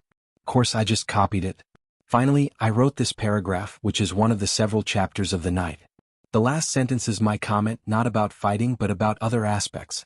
Anyway, I'm happy today. Tomorrow, let's talk about tomorrow's things. Chapter 11:11. Compared with the dark and miserable world underground, the wilderness above ground was indeed as beautiful as the pure land of bliss at the end of summer. But how could there be a truly clean place? Although the Right King's palace was in a difficult situation after being harassed by the Tang Empire's Western Expedition Army, it still ruled the vast wilderness and the battle continued. After a few days, Jun Mo returned to the Bodhi tree to rest again. At this moment, Tang came from afar and looked at him quietly for a long time. He said, "You've worked hard. I admire you." This was true admiration. Jun Mo had proved himself to be the most powerful among the powerhouses of their generation. But it was not because of his strength that he could make an arrogant master of the devil's doctrine like Tang admire him. Jun Mo stood up and said, "It's not hard to do what I want to do." Perhaps it wasn't mentally tiring, but his body was covered in dust and his face was full of fatigue. Anyone could see how much damage and exhaustion the past few years of endless fighting had taken on him. Tang looked back at the restless cavalrymen of the Right King's palace in the distant wilderness and said, "Leave it to me. We desolate men have wandered in the world for thousands of years. We are experienced. Go and rest." Jun Mo did not thank him, nor did he rest. He used his empty sleeves to wipe off the dust on his monk robe and turned to leave. Tang stroked the legendary Bodhi tree and said, "I thought you would cut down this tree. Don't touch this Bodhi tree and the chessboard in the peak. Youngest brother needs them." After saying this, Jun Mo walked towards the southeast without saying goodbye. There were still many things to deal with in the Central Plains. The underground slaves came out of the giant sinkhole and saw the real and boundless world. But this world was also a bigger giant sinkhole. He wanted to bring more people to a bigger world. This was something that the headmaster of the academy, youngest uncle, and the generation of the academy had never forgotten. Shouts gradually sounded in the wilderness. The slaves who had fought side by side with him for several years looked at his back reluctantly. The news of his departure spread further and further. Millions of people around the countless bonfires did not dare to ask him to stay. They all knelt down to see him off like waves of wheat. Summer passed and autumn came. The flow of time seemed to have slowed down a lot. Too many things had happened in this year. For the common people who had been living a difficult life and waiting helplessly for the end, it was really difficult to bear. However, for those who were racing against time, they felt that time had passed too quickly. There were still many things that they had not done in time, and time had gone to who knew where. It had been a long year for the Tang Empire. It had been a long year. The imperial court and the three armies had worked together. They had finally withstood the terrifying pressure coming from all sides of the border and started the counterattack. In the past 2 seasons, the Tang army had destroyed of the Golden Tribe and recovered the Qinghe River. They had shown their valiance and fearlessness to the world. The Tang did not have to worry about the most powerful enemy in the north of the north. They had paid a great price. The northern army and the wilderness of the army of the wilderness. Of the wilderness of the wilderness. Kingdom of wilderness. Kingdom of the wilderness of kingdom. And kingdom as of the Tang. Kingdom of Tang of war. It was not time to recuperate and return to the Xiangwan plain. But the Tang Empire needed to rest. The human world ushered in a short but precious period of peace. Because everyone knew that the peace was just an illusion. The main force of the Tang army stopped at Qinghe Prefecture and did not continue to the south. They rested and reorganized their navy. However, the South Jin Kingdom had fallen into chaos because of Ning Kei's bloody assassination that did not care about the status of the powerhouses. It seemed that the once second most powerful country in the world could not stop the iron hooves of the Tang army from the south. On the 2 most important battlefields, Haoyan Taoism had suffered a crushing defeat and had lost all initiative. Based on the current situation in the South Jin Kingdom, the West Hill Divine Palace finally realized their position. They withdrew the troops that were invading the Great River as quickly as possible and withdrew all the powerhouses back to the West Hill Divine Kingdom. In the human world, only the West Hill Divine Kingdom, the Yen Kingdom, and the corner of the East Land were still under the control of Taoism. Some of the more important places were already under the control of the Tang Empire. Even the small countries that were loyal to the divine halls of Song, Qi, Liang, and Qin were in an extremely turbulent situation. Qin Pipi led more than a dozen disciples left by Yi Su and even more followers, ignoring the danger of being chased by the experts of the divine hall. They kept preaching along the coastline, igniting the flames of apostasy one after another. The situation of Taoism was as precarious as a pile of eggs. and it seemed that it would be destroyed at any time. The reason why the flames of the new stream burned so fiercely was not only because of the shock and indescribable impact of Yisu's sanctification on the ordinary believers, but also because of the situation in the world. Many people, including some divine priests of the divine halls of West Hill, thought that the world had been settled. The divine halls of West Hill would inevitably be replaced by the Tang Empire, and Taoism would naturally be replaced by the new stream supported by the Academy. Countless divine priests of the Taoist temples in the cities and towns fled with the gold and silver they had plundered over the years. Not to mention exterminating the new stream, the true devout believers could not even find a suitable place to pray for Haotian's mercy. But was the world situation really settled? If the Tang Empire and the Academy could not conquer the Peach Mountain, the divine halls of West Hill would still stand on the peak and look at the human world coldly and arrogantly. With the wealth and resources they had accumulated over the years, they could still have a lot and survive for a long time. Who knew what would happen in the future?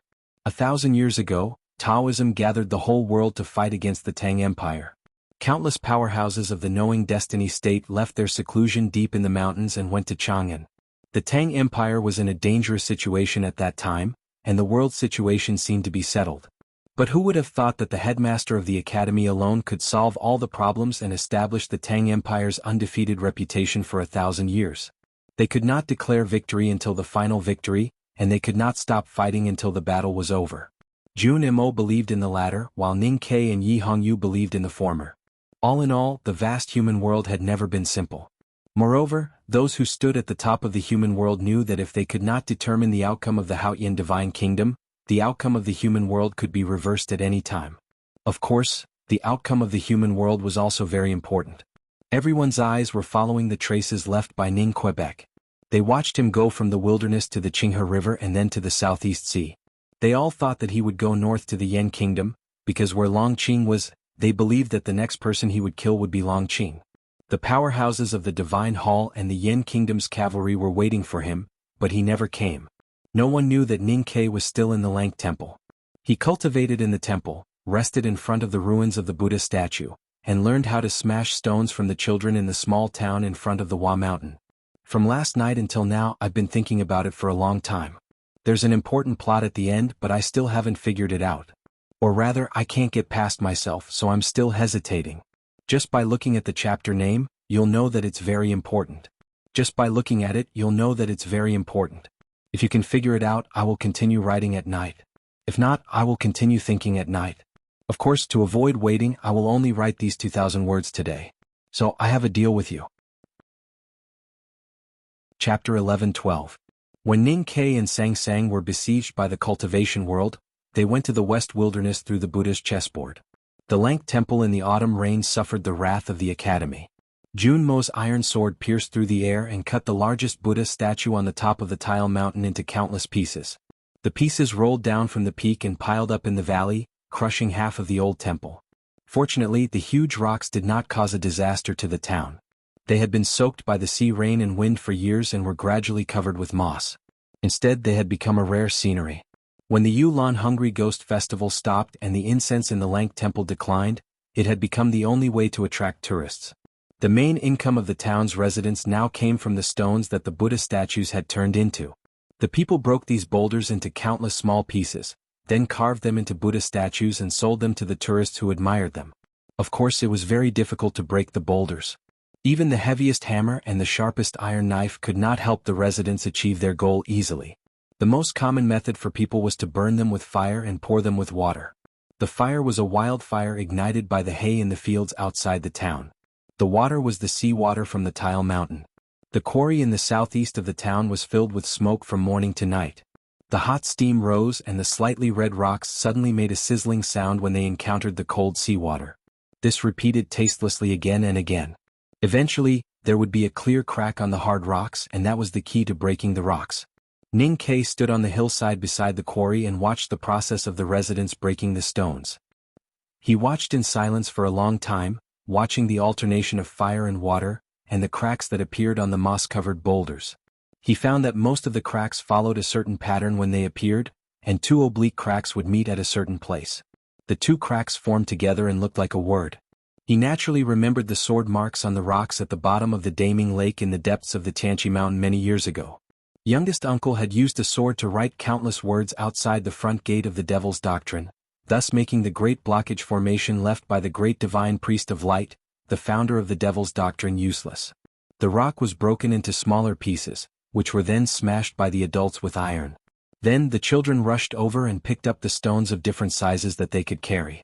Then they carefully selected the stones and separated them according to their size and the direction of the stone lines.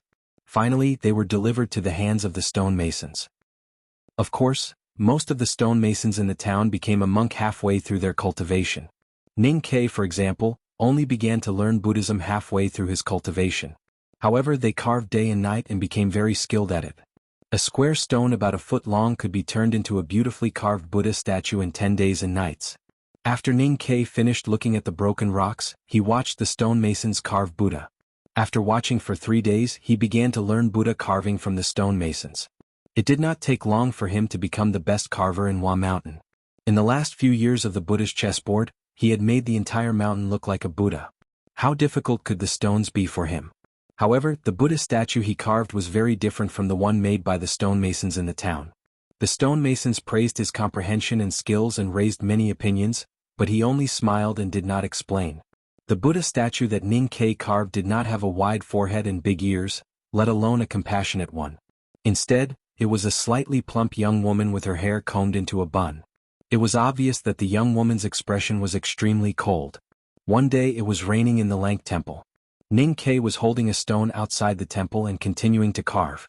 Suddenly, a lazy voice came from behind. Did she successfully lose weight? She lost some weight in Chaiyang City in the chessboard.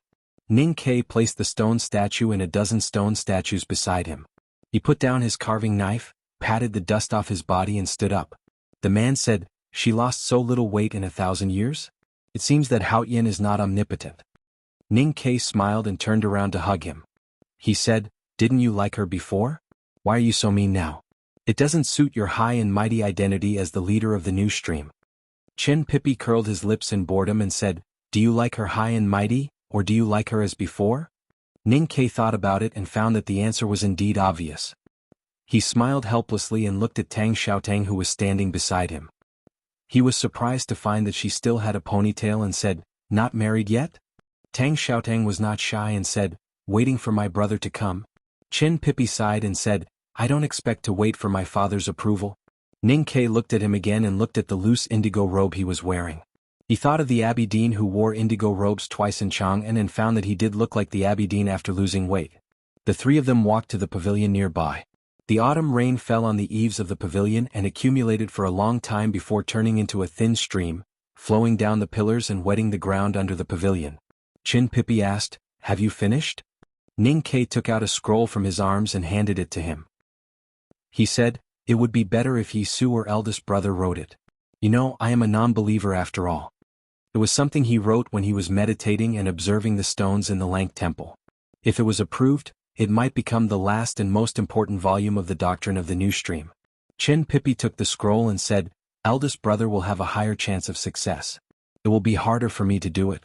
But don't worry, your efforts will not be wasted in my hands." Ning Ke said, "We don't have much time. We have to hurry." Chen Pippi opened the scroll and looked at the words about the new world, the divine kingdom and the afterlife. He frowned and said, "What a magnificent picture." Ning Ke said, "From the master to the uncle to our generation, the academy has spent 1,000 years to prepare. It would not be fun if we can't have a magnificent picture." Chen Pippi put away the file and looked at the weariness and haggard expression on his face. He thought about what he had done in the past 6 months.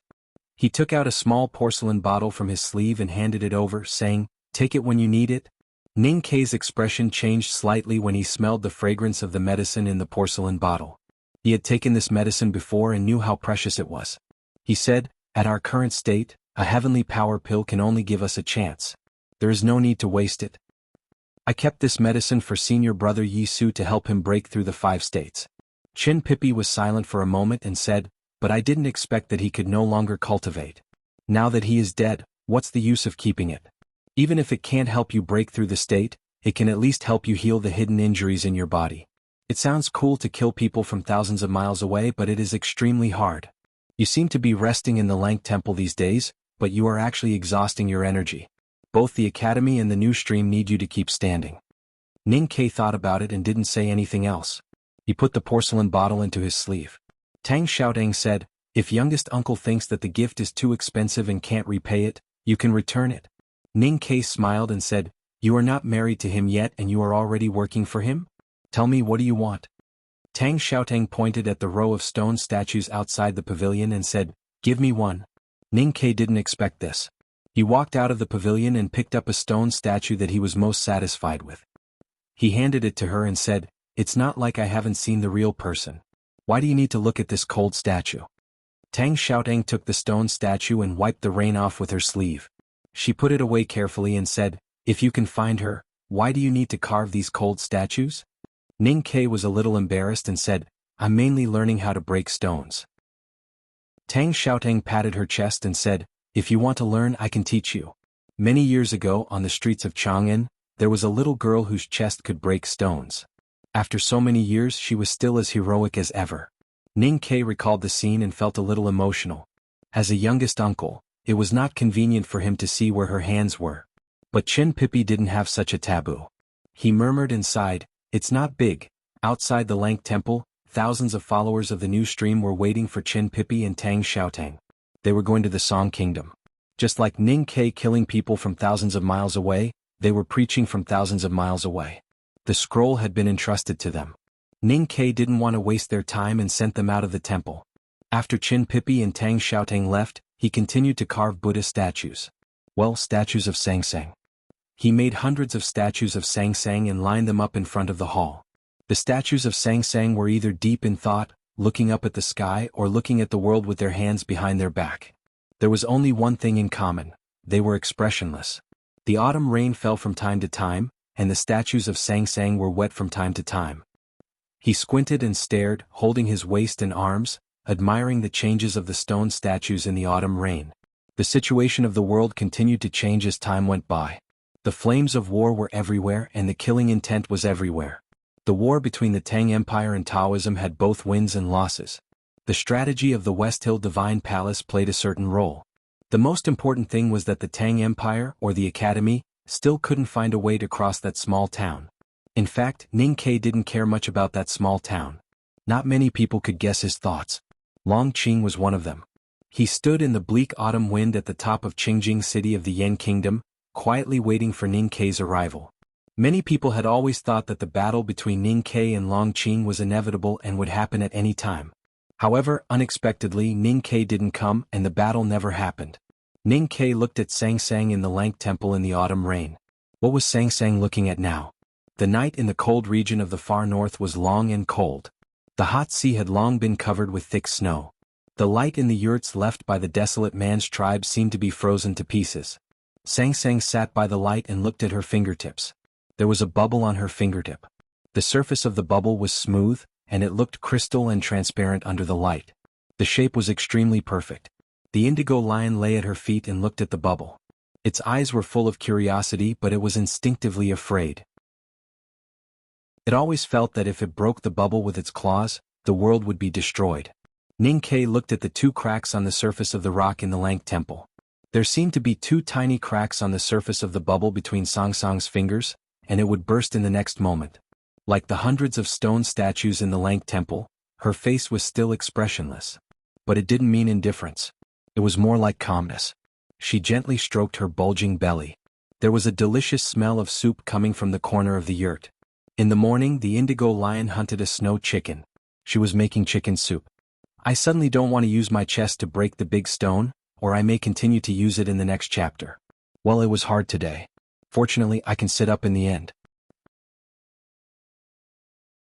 Chapter 11-13. Firstly, I want to thank those students. Secondly, regarding the heavenly power pill, I really forgot about it.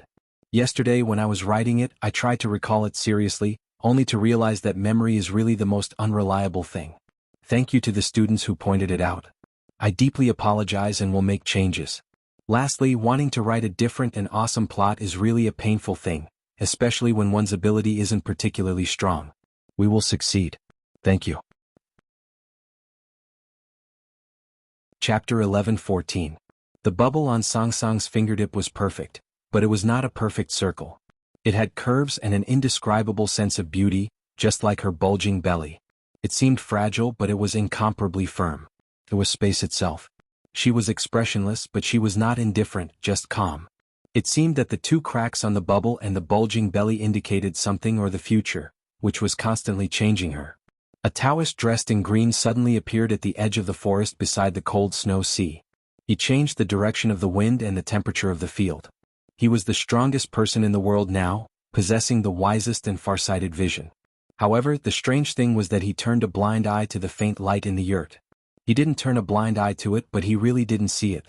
He didn't see the oil lamp, didn't see the steam rising from the pot of snow chicken soup, and didn't see Sang Sang by the window because Sang Sang didn't want him to see her. With a thought, he isolated the wooden yurt by the sea from the real world. That was the world of Haotian, and even he could not see it. Chen Mao stood quietly at the edge of the frozen forest, looking at the snow dancing wildly on the surface of the hot sea like smoke and dust, looking at the footprints of the beasts that were gradually covered by the wind and snow. Although he did not see what he wanted to see, he did not leave, because he had an intuition that the person he had been searching for should be here. Sang Sang sat quietly by the window. The dim light of the oil lamp shone on her chubby cheeks, and her hand fell on her bulging belly, motionless. She did not look at him by the forest, nor did she do anything, not even think. This was the 7th time the Mao had come to the cold snow sea to find her. Every time he came he would get closer to her. He did not know whether he would see her face and approach her world the next time he came. The late autumn night in the north was extremely long, as if it would never stop. Only at certain moments would the sun show its face. The Mao stood by the forest for a whole night. His eyes were dazzled by the red sunlight, and he once again looked at the wooden yurts around the snow sea. After confirming that there was no trace of her, he disappeared again. In the corner of the yurt, the indigo lion lying by the stove was motionless. It was instinctively afraid of the human being, especially after seeing its owner's silence several times. It realized how terrifying the human being was. For the whole night, it didn't even dare to breathe, let alone wagging its tail to beg its owner to give it a drumstick. The indigo lion heaved a sigh of relief when the man finally left. It stood up on all fours and shook its head to make its slightly numb body more active. When it was about to show off to Sang Sang, it found that Sang Sang was still in the same position as last night, sitting quietly by the window without thinking, as if she didn't know that it had left. Soon after the sun rose, it fell into the dark ocean again. Sang Sang looked at the cold world outside the window.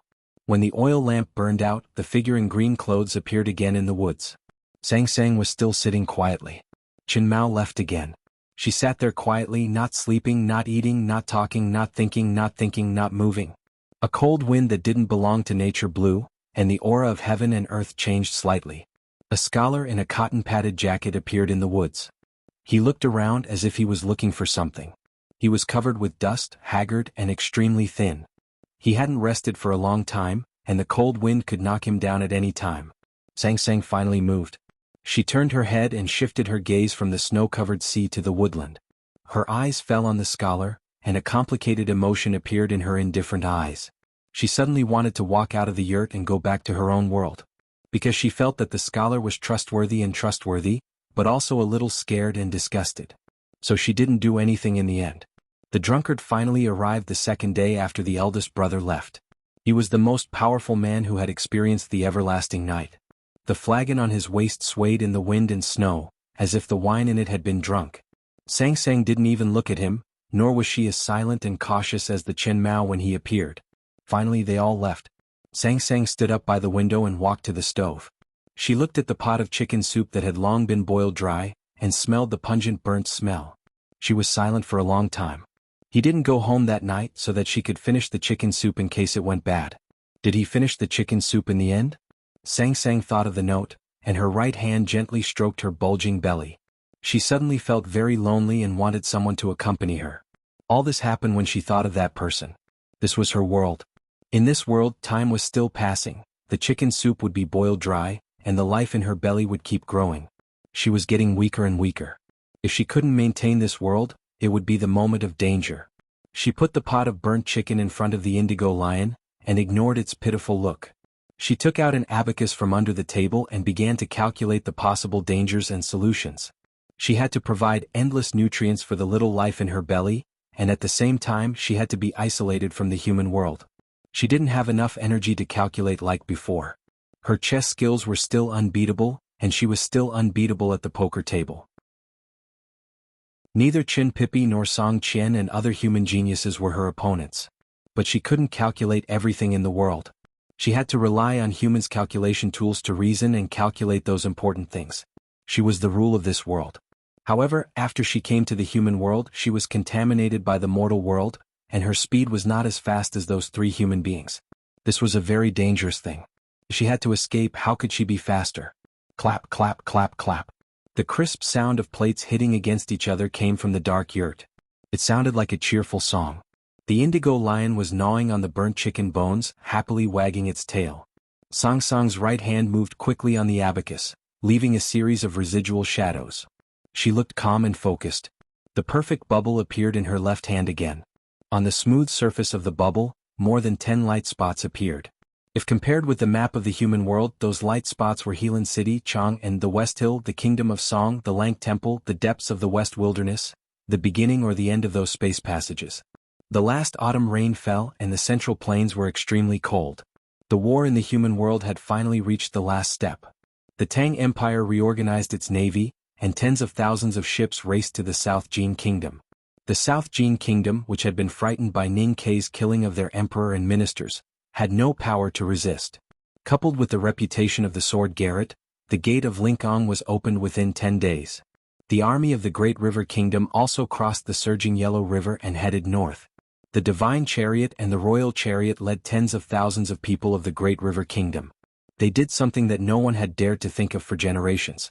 They marched towards the West Hill Divine Kingdom. The Tang army had entered the border of the West Hill Divine Kingdom and was less than 200 miles away from Peach Mountain. The sacred sedan of judgment had arrived at the Muyu town in the south and was only 300 miles away from Peach Mountain. The West Hill Divine Kingdom was besieged from both the north and the south. Although they had recalled all the powerhouses of Haotian Taoism and tens of thousands of cavalrymen of the Divine Halls had set up several lines of defense around Peach Mountain, everyone knew that the Divine Halls were in danger. On the balcony of the White Divine Palace on the peak of Peach Mountain, Xiong Chumo was looking at the human world shrouded by the autumn rain. His haggard face was filled with frustration. He did not know what else he could do. It seemed that it was the last moment for him to conclude his life, but he did not know how to conclude it. Where was the Abbey Dean? What was he doing? Why didn't Hao Yin respond to the prayers of the devout believers? Why was it that the blasphemers had won one victory after another, but the heavenly messenger had yet to arrive? What was going on? Was Haotian Taoism, which had ruled the world for countless years, going to be destroyed? Xiong Chumo was enraged out of desperation. The filthiest words and the most vicious curses burst out from his mouth and resounded through the entire Peach Mountain like thunder. Those words were meant for the Abbey Dean. However, even at this moment he still did not dare to say the Abbey Dean's name, which made him look extremely pitiful. The mountain wind blew and dispersed the misty rain, revealing the small town at the foot of the mountain. In the autumn wind and rain, the town was still as tranquil as the sky, unaffected. Looking at the town, Xiong Chumo gradually calmed down. Even if the Abbey Dean was not coming back, as long as that person was there, the Tang and the Academy would not be able to get close to Peach Mountain. Then there was nothing to worry about. There were still many things to worry about. Xiong Chumo looked at the distant mountain in the autumn rain. He seemed to have seen Su Shi's flag and the fearsome armored cavalry of the Tang army. He felt the weight on his shoulders getting heavier. Long Qing still refuses to bring the rest of the people back. What is he doing? Is he really going to disobey the decree? And what is he doing in Yen Kingdom? Waiting to be killed by Ning Kei? Xiong Chumo roared angrily in a low voice. The middle-aged priest stood beside him and said calmly, "If he can really keep Ning Kei in Yen Kingdom, it will be a great achievement for the Divine Halls." Xiong Chumo sneered, "That depends on whether he has the ability or not." The middle-aged priest said calmly, "If he can't, then no one else can." Xiong Chumo slightly frowned and turned to him. He did not expect that the priest would have such a high opinion of Long Qing. He said carefully, "Hengmu was killed by Ning Quebec. Long Qing has not even passed the 5 states. How can he be a match for him? Years ago I saw Long Qing climb up from the abyss. If Hengmu and Long Qing fought, Hengmu would be the one to die. As for Long Qing and Ning Kei, who is stronger and who will be the final winner, no one else has the right to judge. They can only fight for the last time." The middle-aged priest said calmly.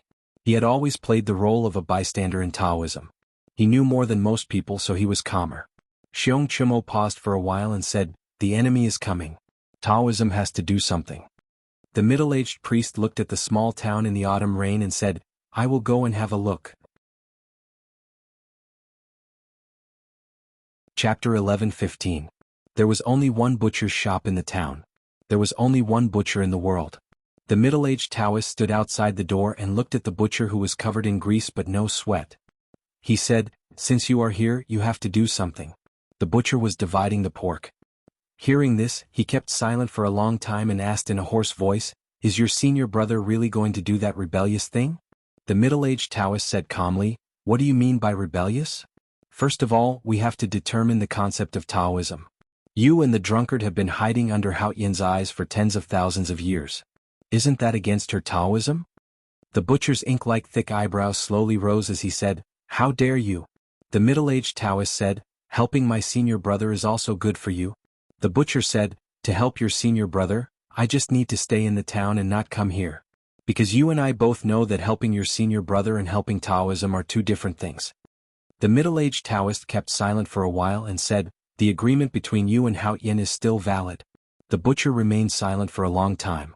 At first, it was because he needed time to think about what the Abbey Dean wanted him to do. Later it was because someone had come. Hearing the footsteps, he asked, "What do you need me to do?" The middle-aged Taoist stood outside the door and did not look back at the approaching figure. He said, "The Tang army is armored and heavy cavalry. No one can stop them. I don't want the divine hall to be peaceful forever. I just want some pavilions and halls." The butcher put down his knife and said indifferently, "Is that all?" The middle-aged Taoist said, "If you can kill the people from the academy, it will be the best." The butcher and the drunkard were the two grand cultivators who had lived the longest in the world, even longer than the Buddha Yard and the headmaster of the academy. They had been living in seclusion until the headmaster ascended to heaven and Hao Yin came to the world.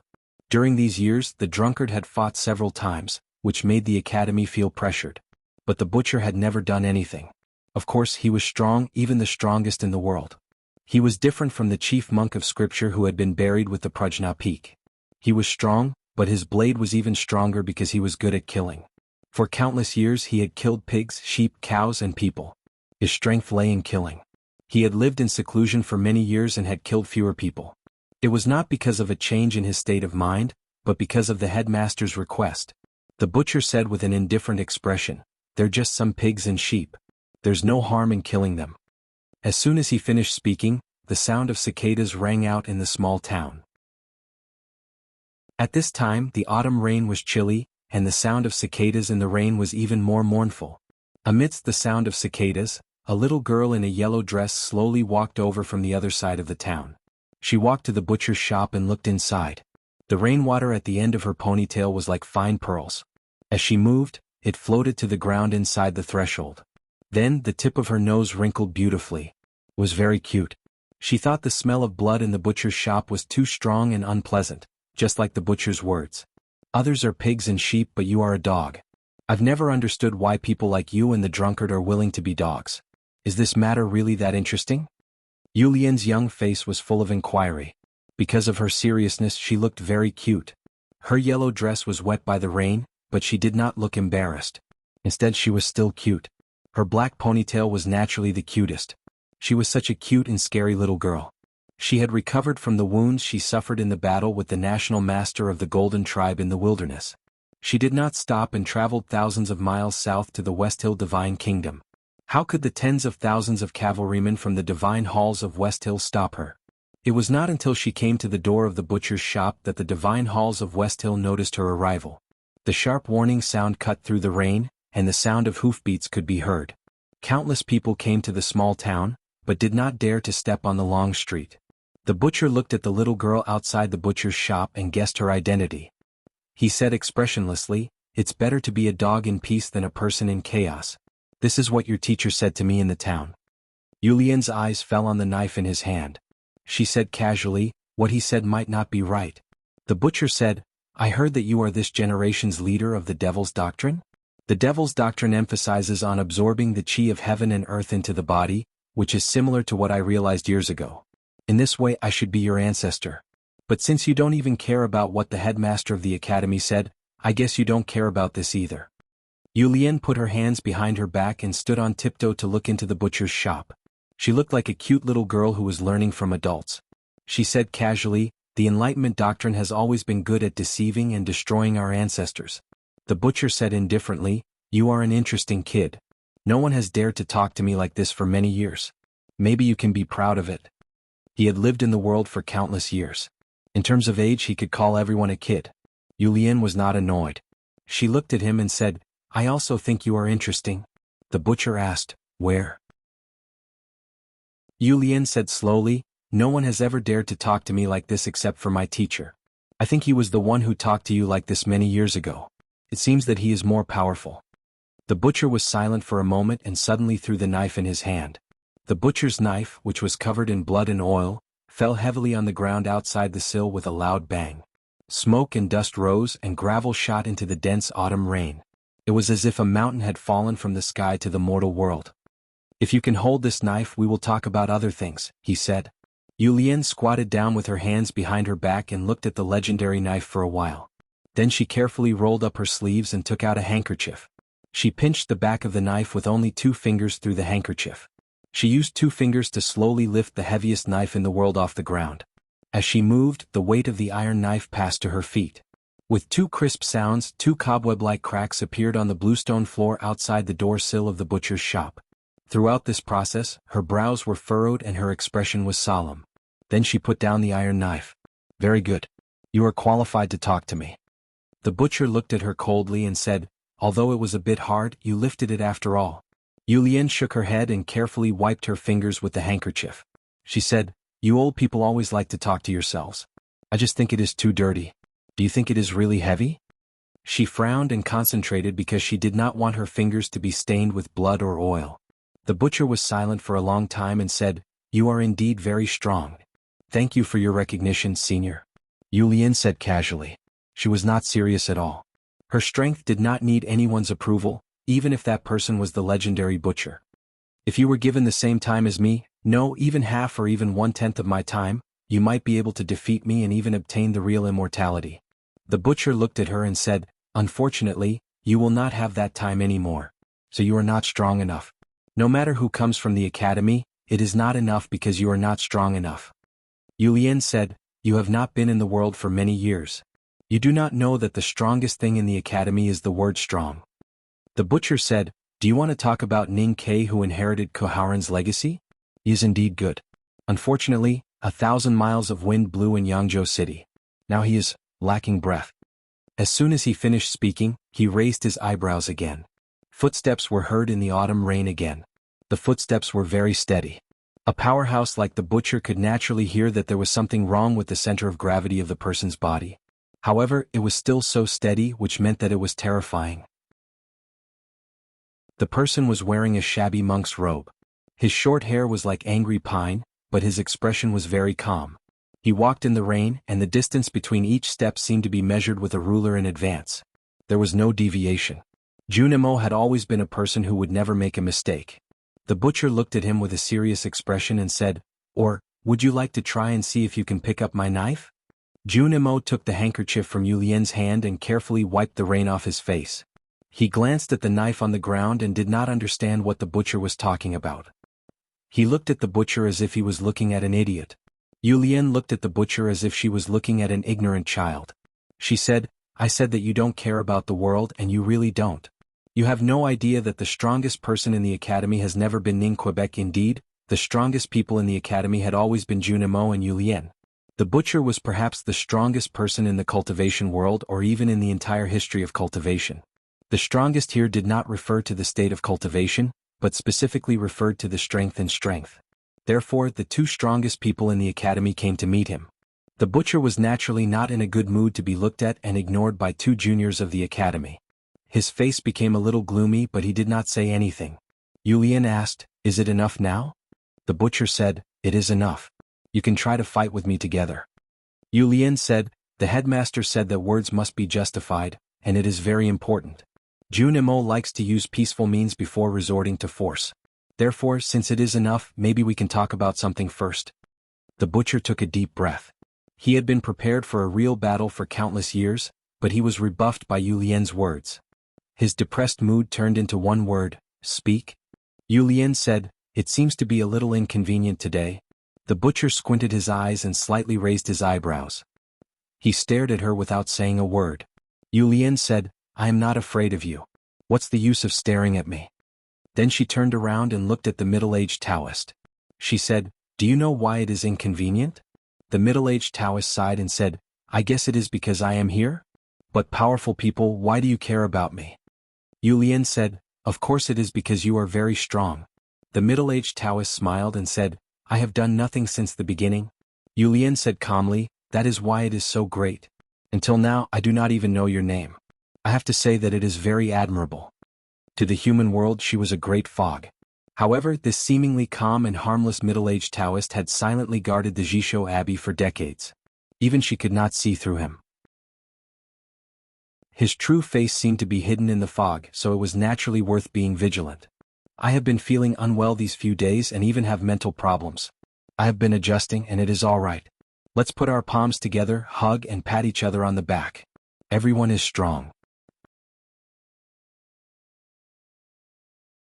Chapter 11:16. The middle-aged Taoist did not smile or speak. He just stood aside quietly, as if Yu Lian's attention and Jun Mo's silence meant nothing to him. At this moment, the rain became lighter, and the sound of hooves and wheels rolling over stones came from the street again. The roasted sweet potato shop at the other end of the town was closed. The white-haired old man and the middle-aged man, father and son, sat in an ox cart in the drizzle. They stopped in front of the butcher shop for a while, and the son came out with 2 hot roasted sweet potatoes. Yu Lian and Jun Mo took the roasted sweet potatoes and nodded. The old man wiped the raindrops from his white hair and patted the ox's thick neck. He said, it will be difficult to eat in the town from now on. His family had been roasting sweet potatoes in the town in front of Peach Mountain for thousands of years. It had been passed down from ancestors to the present generation. In addition to keeping an eye on the divine hall for the academy, the most important reason was that the headmaster of the academy liked to eat the roasted sweet potatoes from his family in the original town. The battle was about to begin. The father and son left the town. Those cavalrymen of Divine Hall who were hiding in the rain and outside the town did not dare to stop them. They silently made way for them. Yu Lian tore open the slightly charred skin of the roasted sweet potato and used her little finger to pick out some red sweet potato flesh and put it into her mouth. She pursed her delicate lips and chewed for a while. She felt that although it was delicious, it was not as exaggerated as what her teacher had said. Jun Mo thought for a while and did not eat it on the spot. He wrapped the roasted sweet potato with a handkerchief and put it in his arms. Then he looked at the middle-aged Taoist. His eyes pierced through the autumn rain and fell somewhere. Yu Lian reminded him, that handkerchief is mine. Jun Mo said, that's my senior brother's. Yu Lian was a little annoyed and ignored him. She held the roasted sweet potato and looked at the butcher inside the gate. She said, the Abbey Dean does not care about the survival of Taoism. You have no reason to care. She talked about the sweet potato and the handkerchief a moment ago, and then she talked about Taoism and the human world the next moment. Life and holiness were never easy to be unified and harmonious, so her words and deeds were a little cute. It was raining in the town today. She seemed to deliberately make herself go the way of cuteness. The butcher slightly raised his eyebrows and said, how can a junior like you understand? Yu Lian looked around and found there was no trash can on the street. She threw the roasted sweet potato that she did not want to eat on the ground and said, isn't it just betting on both sides? Butcher's ink-black eyebrows rose higher and higher. Yu Lian said, the drunkard went with the Abbey Dean. Whether he was helping or spying on the Abbey Dean, even if he was betting on the Abbey Dean, you came to the Peach Mountain to bet on the Taoism that was abandoned by the Abbey Dean. What I don't understand is why none of you are willing to bet on the academy. The butcher mocked, because there is no Haut Yen in the academy. Yu Lian looked at him expressionlessly for a long time before saying, does Taoism have it? Don't forget to bet on both sides. It's easy to miss out on both. The butcher was silent for a moment, then said, if I kill you, I can stand on the riverbank and wait for the result to appear. No matter who wins, it won't do me any harm. Yu Lian asked, do you really want to see the end? The butcher said, yes. Yu Lian said with a resentful expression, it's really rotten. Apart from watching, apart from waiting like a dog, I don't dare to do anything else interesting. The butcher walked to the threshold of the butcher's shop and picked up the knife on the ground. Looking at the gray sky that was cut into countless thin strips by the autumn rain, he said, When you live long enough, you will be as careful as us. Junimo didn't say much. Hearing the butcher's sigh, he said, "The longer you live so carefully, the more boring it will be." After saying this, he walked out of the town with Yu Lian. The autumn rain fell on the apprentice brother and sister, making them slightly wet. The rainwater on the street splashed with their footsteps. Standing at the entrance of the town in the autumn rain, Junimo said, "I didn't see it." Yu Lian frowned and said, "According to Yi Hongyu's memory, there should be some remnants of the arcane scroll of the fall. If it's not in the hands of that Taoist, where is it now?" At this moment, the middle-aged Taoist said from afar, "You two have come from afar. Why don't you go up the mountain and be our guest?" Yu Lian turned around and said to him, "Evil guests don't need to be invited. Let's skip it today." The middle-aged Taoist said, "Both of you, please enlighten me." Yu Lian said, "I am the Grandmaster of the Devil's Doctrine who has entered the West Hill and is the closest to the Peach Mountain in the past 1,000 years. I'm satisfied with this. If the butcher doesn't do it, why should I?" Junimo was more direct than her. He looked at the middle-aged Taoist and said, "I dare not enlighten you. I just want to send a message to the people of the Divine Hall. From today on, no one can leave the Peach Mountain." The middle-aged Taoist's expression changed slightly. At this moment, a thunder suddenly sounded in the rain clouds in the sky. More than 1,000 cavalrymen of the Divine Hall of West Hill, as well as the priests and deacons hiding in the woods, heard Junmo's words and the thunder, and were stunned and did not know what to say. It was a plain and casual sentence, but it was extremely domineering. As if to prove Junmo's words, the sound of horses' hooves could be faintly heard from the depths of the autumn rain. The earth trembled slightly and the rainwater in the puddles trembled a little. It was obviously still far away, but because of the fierce momentum, it gave people a feeling that even the autumn rain was about to be blown away by the wind and thunder. In the north, Su Shi personally led the cavalry of the Tang Empire. They broke through the 3 lines of defense of the Divine Hall of West Hill in the morning and arrived at the bridgeside town, which was more than 40 miles away from the Peach Mountain. In the east, Monk Guanhai led hundreds of monk soldiers from the Lank Temple and marched silently in the autumn rain. As for the powerhouses of the Buddhism sect, including the chess masters, they should arrive sooner. In the west, the silver-haired Cheng Lishue was gathering the old subordinates of the Divine Hall of Revelation in the Snow Tree Village. They were almost there. He looked at the Divine Hall of Revelation on the Peach Mountain, where he grew up, and sighed silently. In the south, countless Xiao swords flashed. In the gloomy valley, countless trees that were wet by the rain were cut by the swords. The blood-red sacred sedan and the pear-blossom white royal sedan, under the protection of tens of thousands of soldiers from the Great River Army, slowly approached the Peach Mountain. The deacons of the Divine Hall of West Hill they met along the way did not even dare to speak. The Peach Mountain was surrounded, and the Divine Hall of West Hill was in danger. Junimo said that from this moment on, people could only enter the Peach Mountain but not leave. It was not that he was domineering, but that the Academy had the right to say this. What was shocking and puzzling was that the Academy did not immediately attack the Peach Mountain. Perhaps it had something to do with the butcher in the small town, or maybe it was because of some other reason. The Academy seemed to be waiting for something. At the same time, many people noticed that at such an important or even final moment, Ning Ke and Long Qing were not there. One day before, Ning Ke finished his cultivation process of watching the stones crack in the Lank Temple. He looked at the hundreds of statues of Sang Sang in the rain in front of the temple and smiled with satisfaction. He picked out a statue that he was most satisfied with and put it in his arms. It was a statue of Sang Sang sleeping on her side. She was sleeping on the hot and hard Kong, but she was still curled up and wanted to crawl into someone's arms. Her feet were exposed outside the quilt, and they were as white as 2 snow-white lotus flowers. They were so tender that people would feel pity for them. He left the Tile Mountain in the autumn rain and once again embarked on his journey to find Sang Sang. But this time he was much more confident. It seemed that he had a premonition, so he went straight to the north. Before the Tile Mountain was the Kingdom of Song. There was a small town at the border between the Kingdom of Song and the Kingdom of Yen. On the day he walked into the town, it suddenly snowed. He heard that it was the first snow of the year. The only butcher's shop in the town was closed, but the calligraphy and painting shop was still open. The drunkard who liked to drink was nowhere to be found, so there was only the fragrance of tea and ink in the shop. Ning Ke walked into the calligraphy and painting shop and put the fried chicken he bought in the previous town on the table.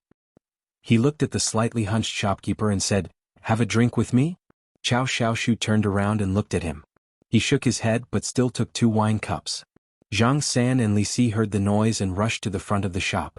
When they saw that it was him, they couldn't help but jump in fright. They subconsciously looked around and used their fastest speed to lift the door plank and close it before coming to greet him. "Greetings, youngest uncle." Ning Ke nodded and gestured for them to fill their own bowls with rice wine. He said, "The butcher is in the Peach Mountain, and the drunkard is chasing after senior brother. Don't worry about those things." Chao Xiaoshu said, "It took me a long time to set up this trap." Ning Ke said, "So you should be careful?" "Well, I admit that I came here today to break this trap. I don't want you to continue with it."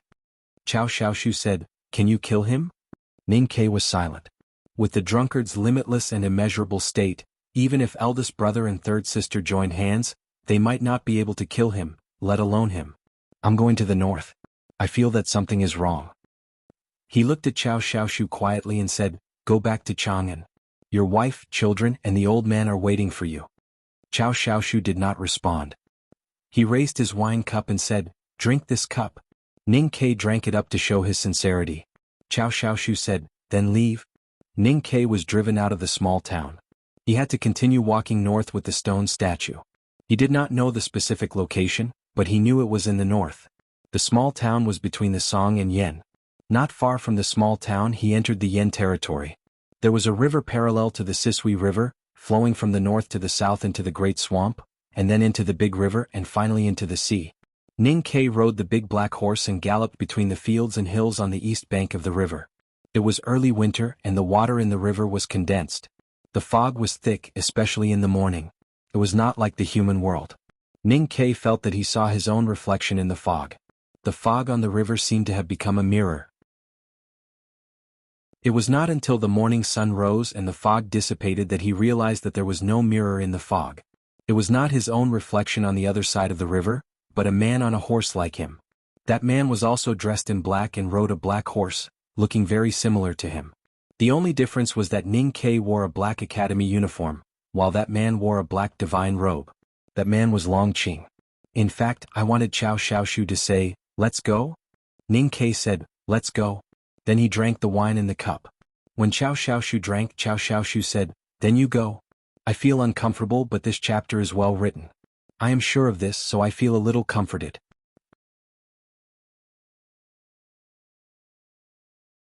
Chapter 11:17. The title was purely made up of idle associations. Please forgive my divergent thinking. I'm sorry to tell you that Master has caught a cold and is not feeling well. Plus, he has been in a state of anxiety recently, so he has decided to take a break today and think about the plot later. Please forgive me, dear readers, I'm sorry.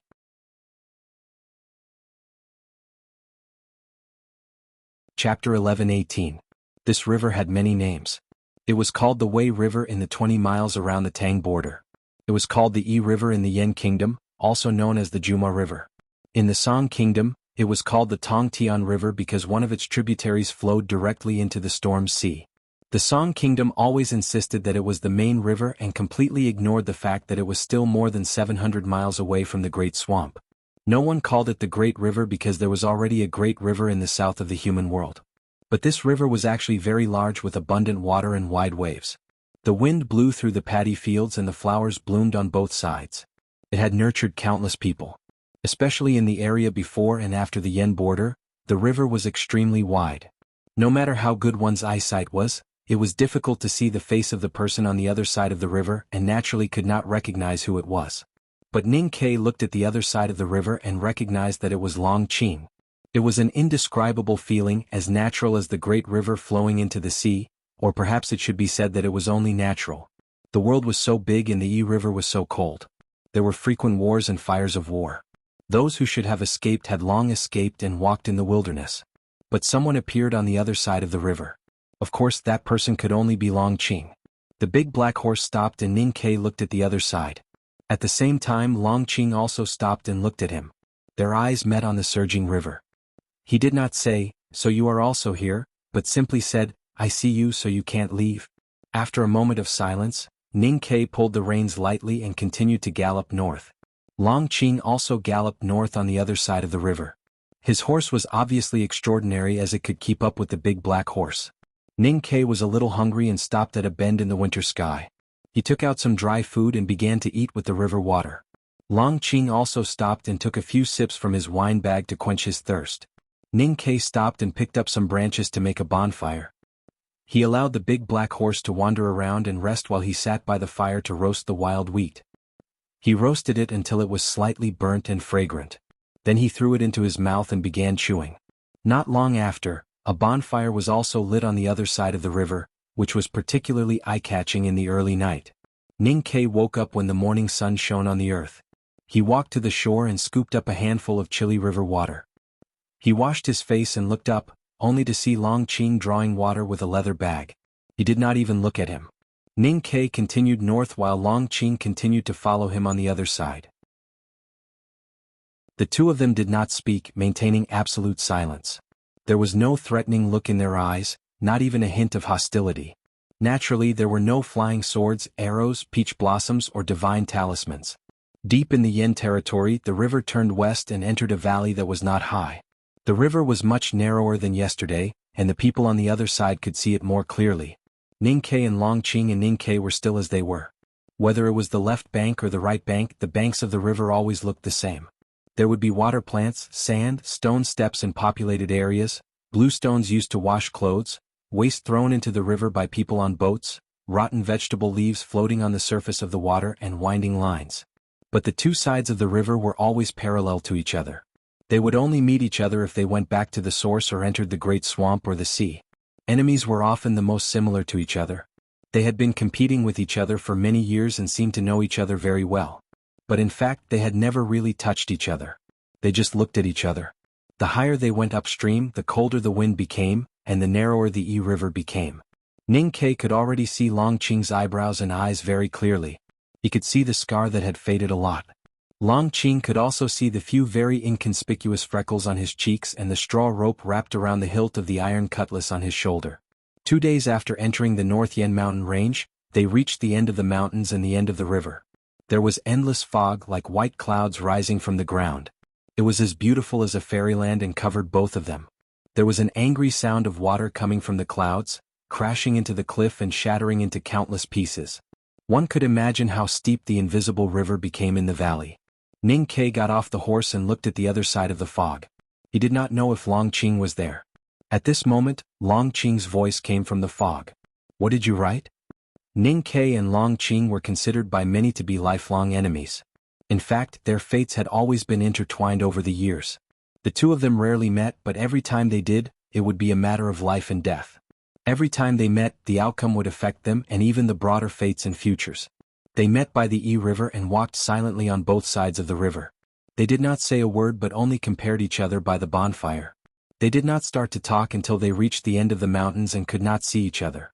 However, Ning Kai did not expect that the first thing Long Qing said would be this. It made his pupils shrink. What did Ning Kai write with the blood of the barbarians on the grassland outside the city of Wei? He went to the Lank Temple and saw the stone broken into 3 halves in the autumn rain. Did he write? If he did, what did he write? Was it the last volume of the Doctrine of the New Stream that was handed to Chin Pippi? Or what? Everyone is in the West Hill. Why did you come here? Ning Kai did not answer Long Qing's question.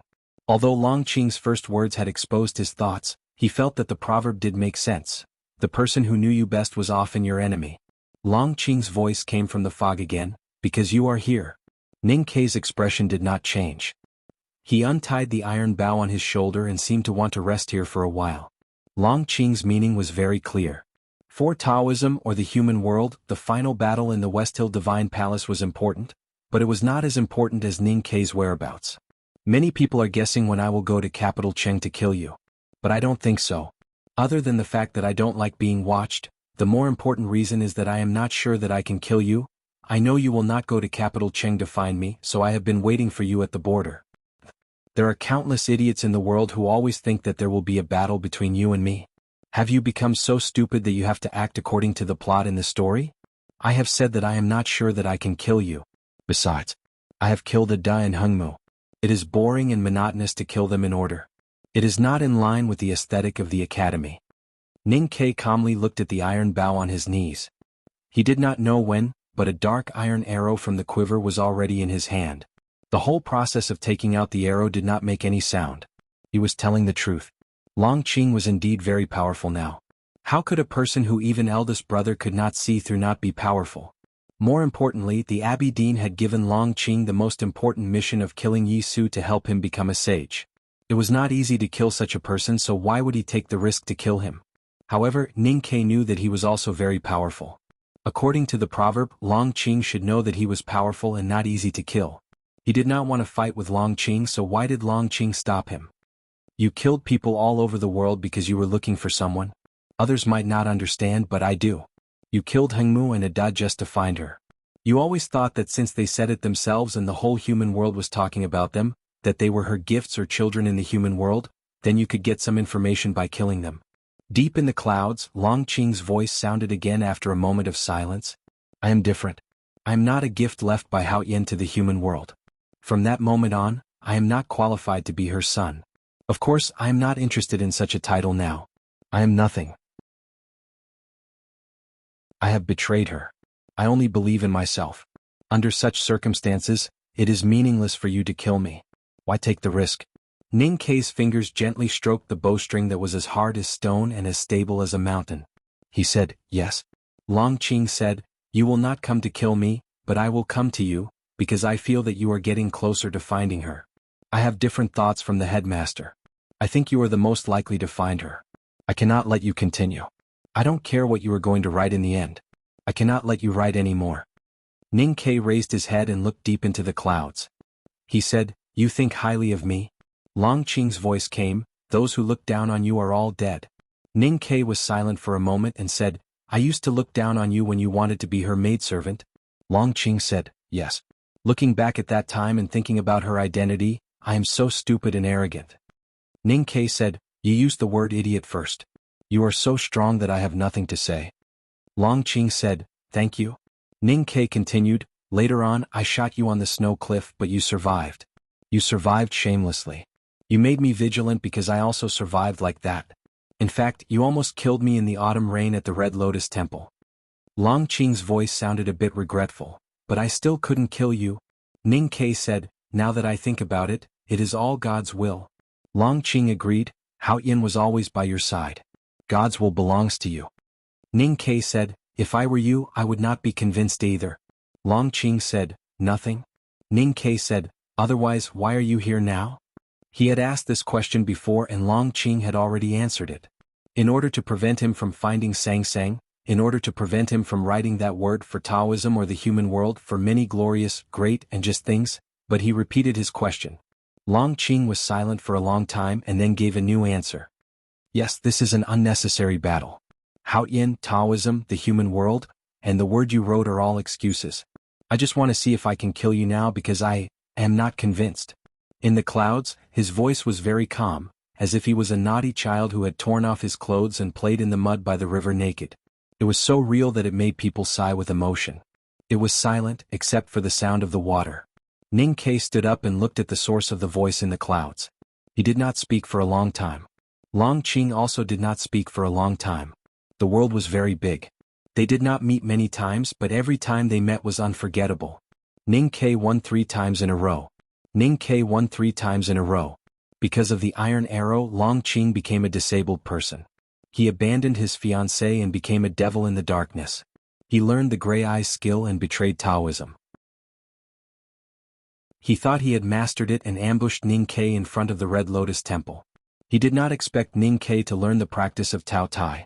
Even if they were like 2 wild dogs biting each other, Ning Ke still won. There were many stories after that, generous, bitter, glorious and heavy. They walked separately on both sides of the river according to their different fates, survived with difficulty and continued to shine.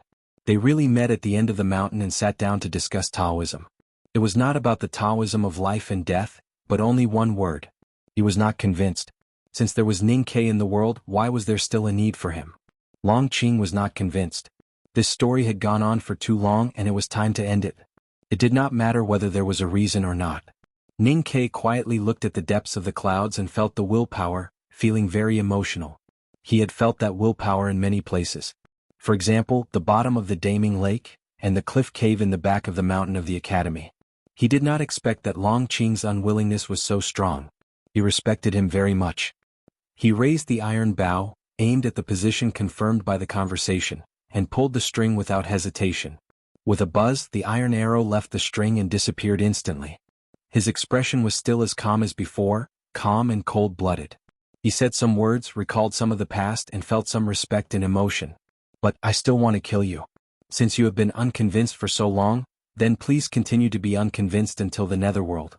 It's not like the occasional cold my wife mentioned yesterday. Although it's an occasional cold, the cold is extremely severe. It's a good thing that I've spent the entire day writing this plot. Naturally, there will be some readers who won't be very happy about it, but I really can't write anymore. The main reason is because this plot itself, in my opinion, is complete. More importantly, after writing the plot, I have a serious sense of mission completion. I feel like tomorrow will be a new day, blah blah blah blah blah. I love you all.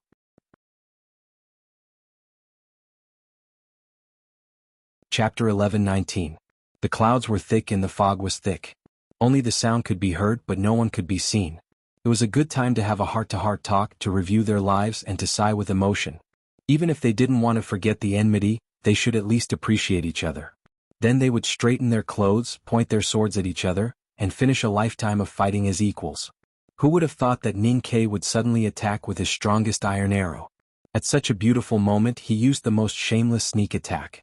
If there was an audience, they would definitely be amazed by his shamelessness. A soft buzzing sound came from the steady string of the iron bow. The iron arrow pierced through the air and disappeared in the blink of an eye. The river hidden in the clouds splashed, and a clear and terrifying arrow hole appeared in the clouds. The opposite bank was in front of the arrow hole. There was no one and no sound. The iron arrow directly swept over the shallow hills on the opposite bank, flew to a faraway place, or fell into the storm sea. Ning Ke's calm and even cold-blooded sneak attack did not gain anything, because his enemy today was the one who knew him best. He knew his shamelessness and coldness, and would not give him such a chance. But there were still some things that he didn't understand. Long Qing had been talking, and Ning Ke had been staring at the source of the sound. How could he be sure when Ning Ke would shoot and avoid it in advance? The arrow hole gradually disappeared.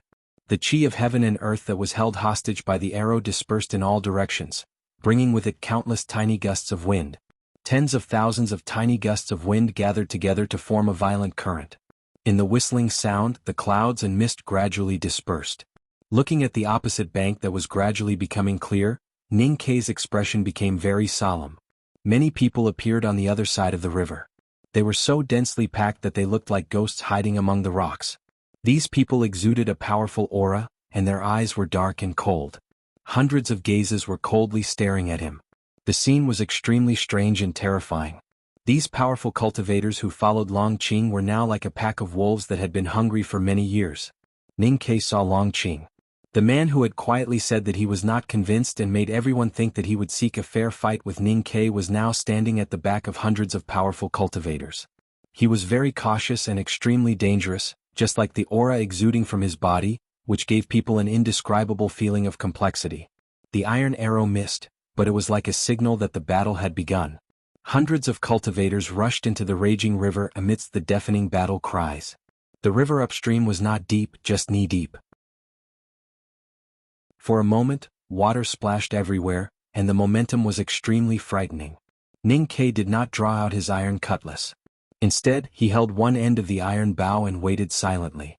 The first to arrive were naturally the flying swords. Several shining Taoist swords pierced through the chilly air and the remaining mist. With a hissing sound, they pierced toward his body. Ning Ke did not look at the Taoist swords. He only stared at Long Qing, who was gradually retreating into the depths of the forest behind the crowd. He did not even blink when the Taoist swords left several bright marks in his eyes. Several Taoist swords stabbed into his body almost at the same time. A series of strange sounds rang out from the shore. The sound was so loud that for a moment, it even drowned out the sound of the raging river. The sound was like a child holding a blunt knife, trying to cut open a pork trotter that had been smoked for 10 years, but could only watch in vain as the blade slid across the tough surface, leaving no mark. The sharp Taoist swords could not pierce through his skin at all. In an instant, Ning Ke burned the connection between the Taoist swords and the sword master with Hao Yan's divine flame. Accompanied by those strange sounds, the Taoist swords bent and then fell to the ground like scrap iron. He walked forward and suddenly saw that there was a cliff at the end of the valley after the mist dispersed. Under the cliff was a blue kidney sea, which looked very familiar, as if he had been there before. Yes, he had been there before. It was the place where he first met Mo Shanshan and the girls of Black Ink Garden. He suddenly missed her. Since Sang Sang left the human world, he had not thought about her and the other girls for a long time. But today, when the mist dispersed and the blue lake appeared, he suddenly missed them. He did not understand why. Or was it because he was not sure that he could defeat Long Qing, even if he left the shore? Although bones could be buried everywhere in Green Mountain, it was not a bad thing to die here so he could look back a little. Those cultivators who came to attack on the river were the real powerhouses of Haotian Taoism. They had fought with Long Qing in the Yen Kingdom of the Eastern Wilderness for many years, so their fighting spirits and willpower were not ordinary. At this time, seeing Ning Kei's body was as hard as steel and could completely ignore the cutting of the Taoist swords, they did not feel any fear, nor did they slow down for a moment. The angry river was crushed by the footsteps. Hundreds of powerhouses of Haotian Taoism came from the other shore. They called back the Taoist swords flying in the air, held them tightly in their hands and stabbed at Ning Quebec. This was the truth that Ji Haoran and Liu Bai taught all cultivators in the world. The closer the natal sword was to oneself, the better, so that the connection would be really close. The closer one was to the enemy, the better, so that he could ignore all defenses. A middle-aged man in leather armor, holding a sword, jumped to the air in front of Ning Kei with an indifferent expression, and chopped down without any fancy moves. The sword was so fast that it did not even have time to make a sound as it tore through the air. This sword was interesting and very powerful. No matter how powerful Ning Kei was, he could not completely ignore such a sword. He looked at the middle-aged man and felt that he was familiar. He remembered that he was a cavalry commander who was expelled from the Divine Hall of Judgment by Yi Hongyu, and was also one of the so-called fallen commanders who later became feared by the world. Ning Kei directly raised the iron bow, held the bow with his left hand, and his right hand fell on the string smoothly. He pulled it casually and with a light buzz, the bowstring vibrated back to its original position. The cavalry commander was puzzled because there were no arrows on the iron bow. How could he kill? The next moment, the cavalry commander's face became extremely pale, and a flash of light flashed in his gray eyes. With a roar, he pulled back his sword to protect himself, because he felt the killing intent. There were no arrows on the string of the iron bow, but there was a killing intent. Ning Kei released the string, and there was a sharp killing intent breaking through the air.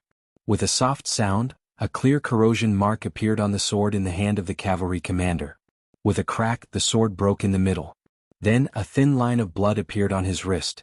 Like a ripe fruit falling off the branch, the cavalry commander's hand fell to the ground. Ning Kei raised the iron bow and smashed a cultivator who tried to attack from the side to the ground. Without hesitation, he pulled the bowstring again and released the string at the cavalry commander who had just fallen to the ground. There was a light buzz and someone was playing the zither. There was a line of blood on the cavalry commander's body. The line of blood ran from his left shoulder to below his ribs, and it was extremely deep. The next moment, the upper half of his body slipped from the lower half of his body, like a falling mountain. At this moment, the two sides of the turbulent and violent river were quiet for a moment. Today's cough is too uncomfortable, so this is all.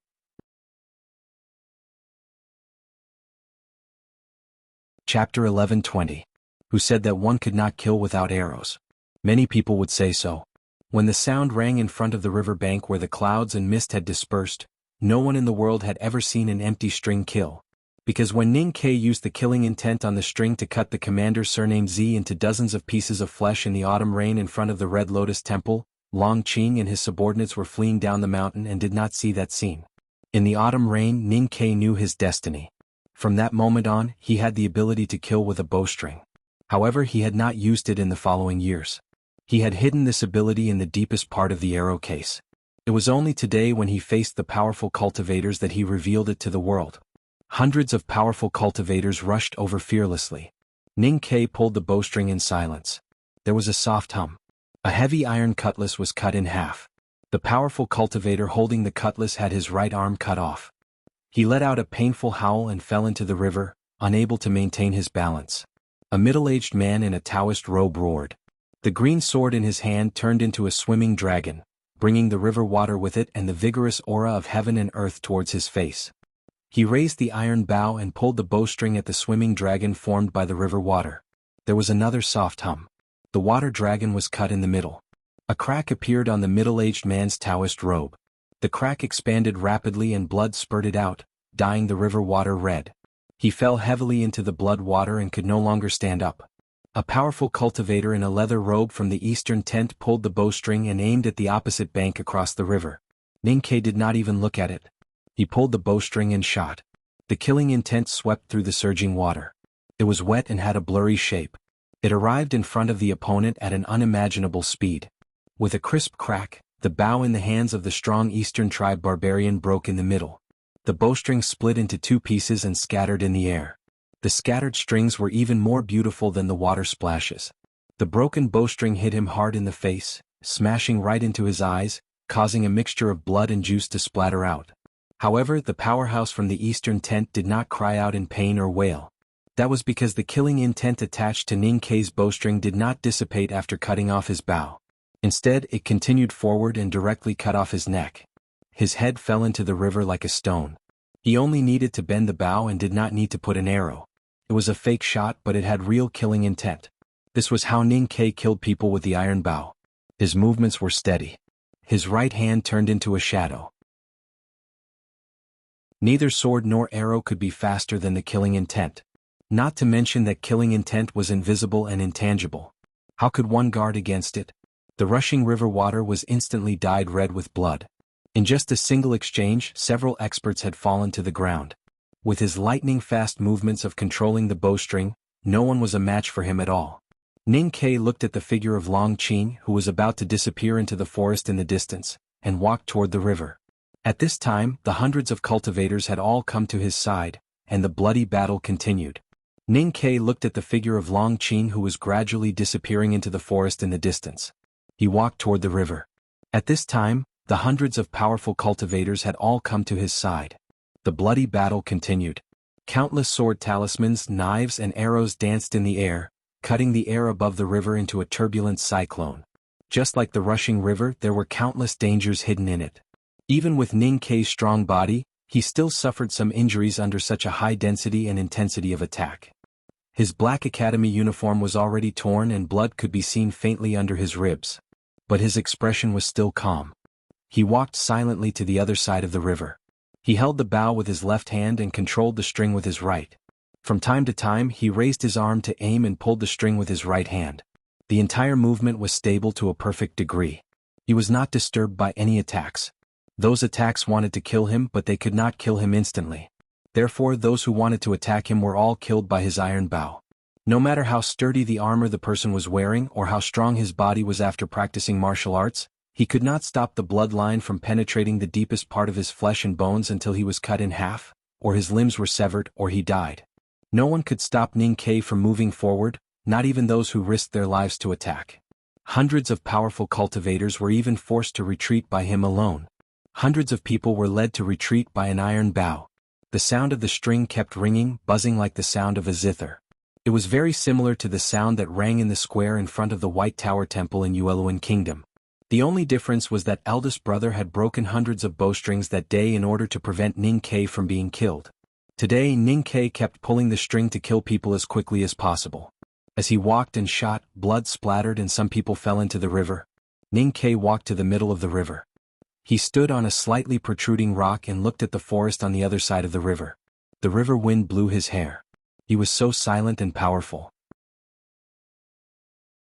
The 200 or so powerful cultivators who were still alive were either standing in the rushing river or on the shore. They looked at him with complicated expressions and temporarily stopped their attacks. It was not easy for an ant to shake a tree. I am invincible in the world. This sentence was used to describe Liu Bai. Ninkei had not reached that state, but with the iron bow in hand, who in the world could be his opponent in close combat? Ninkei looked at the forest and said, "Since you are not convinced, you should stand up and fight with me. Why send these people to their deaths?" Long Qing was not by the river. He was in the forest behind the cliff. He looked at the bloody scenes on the river in silence, his expression calm and serene. Ninkei was very powerful. Although Ninkei's ability to kill people with only an iron bow was beyond his imagination, he had expected this person to be so powerful, so he was not moved. When Long Qing heard Ninkei's words, he didn't get angry because he was humiliated and mocked. Instead, he smiled silently because he knew Ninkei was joking. He and Ninkei would never appreciate each other because neither of them was a hero. They would never fight for the crown like Junimo and Yisu because they were not gentlemen. Ninkei used the most powerful primordial 13 arrows to sneak attack. How could he say that he was outnumbered? Long Qing knew his shamelessness. In order to defeat him, he had to be even more shameless. He could do anything to win. He could even sell his soul. What else could he care about? Taoism was already in a precarious situation. He would not return to Peach Mountain. The northeast border military of the Tang Empire had penetrated deep into the Yan territory. If his brother made a mistake, capital Cheng would be slaughtered. He would not return to the old capital. He did not care about these. He only cared about Quebec. Why? Because he was not convinced. How could he be convinced? Of course he did not want to defeat him openly. He wanted to kill him. If he died, he would naturally be convinced. Between him and Ning Ke, the one who died first had to be convinced. Long Qing understood this. So did Quebec. So Ning Ke's words were just a joke. That was why he laughed. Long Qing laughed because he knew he was about to win. Ning Ke had used up all his Fu paper in the city of Wei and the Great Spirit in Qinghe Prefecture. He could still write Fu, but he did not have any Fu paper. If he wanted to write Divine Fu, he would need to use his psyche power. He could still use Hao Yan's Divine Light, but he did not have the Great Spirit that he had accumulated for many years. If he wanted to absorb the Qi of heaven and earth into his body, he would need to use a lot of psyche power. Everyone knew that Ning Ke was the same as Yi Hongyu. They were both peerless geniuses who cultivated in several sections. After Xiahou, it was difficult for anyone to force him to use all his trump cards. It was even more impossible with his current state. However, he had traveled thousands of miles to kill people. Even if he meditated and recovered in the Lang Temple for a period of time, it was impossible for him to be as powerful as when he had just left Chang'an. He could not regain some skills in a short time. What Long Qing wanted to do was to force him to use up his psyche power. He lured Ning Ke to shoot the iron arrow. He made hundreds of the last, most loyal and most powerful subordinates attack fearlessly and die one after another. All this was to use up Ning Ke's psyche power. Psyche power was the foundation of cultivation. It was the firewood for fighting. It was everything. No one had ever thought of using up their psyche power to defeat Quebec. This was because his psyche power was extremely powerful. This was also something that many people knew. However, Long Qing dared to think this way. Because only he knew a fact. No one's psyche power could be stronger than his. Not even Ning Ke. Tomorrow my wife will be here. Everything will be better. I will recuperate as soon as possible. Then, I will gather enough energy to write the ending of the night. Please encourage me. Thank you.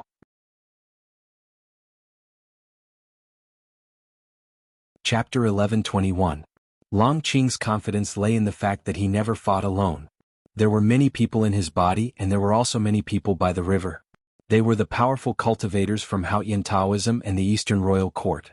They were not ordinary cavalries. Even if Ning Ke could fight against thousands of people, he could not completely ignore the attacks of these powerful cultivators.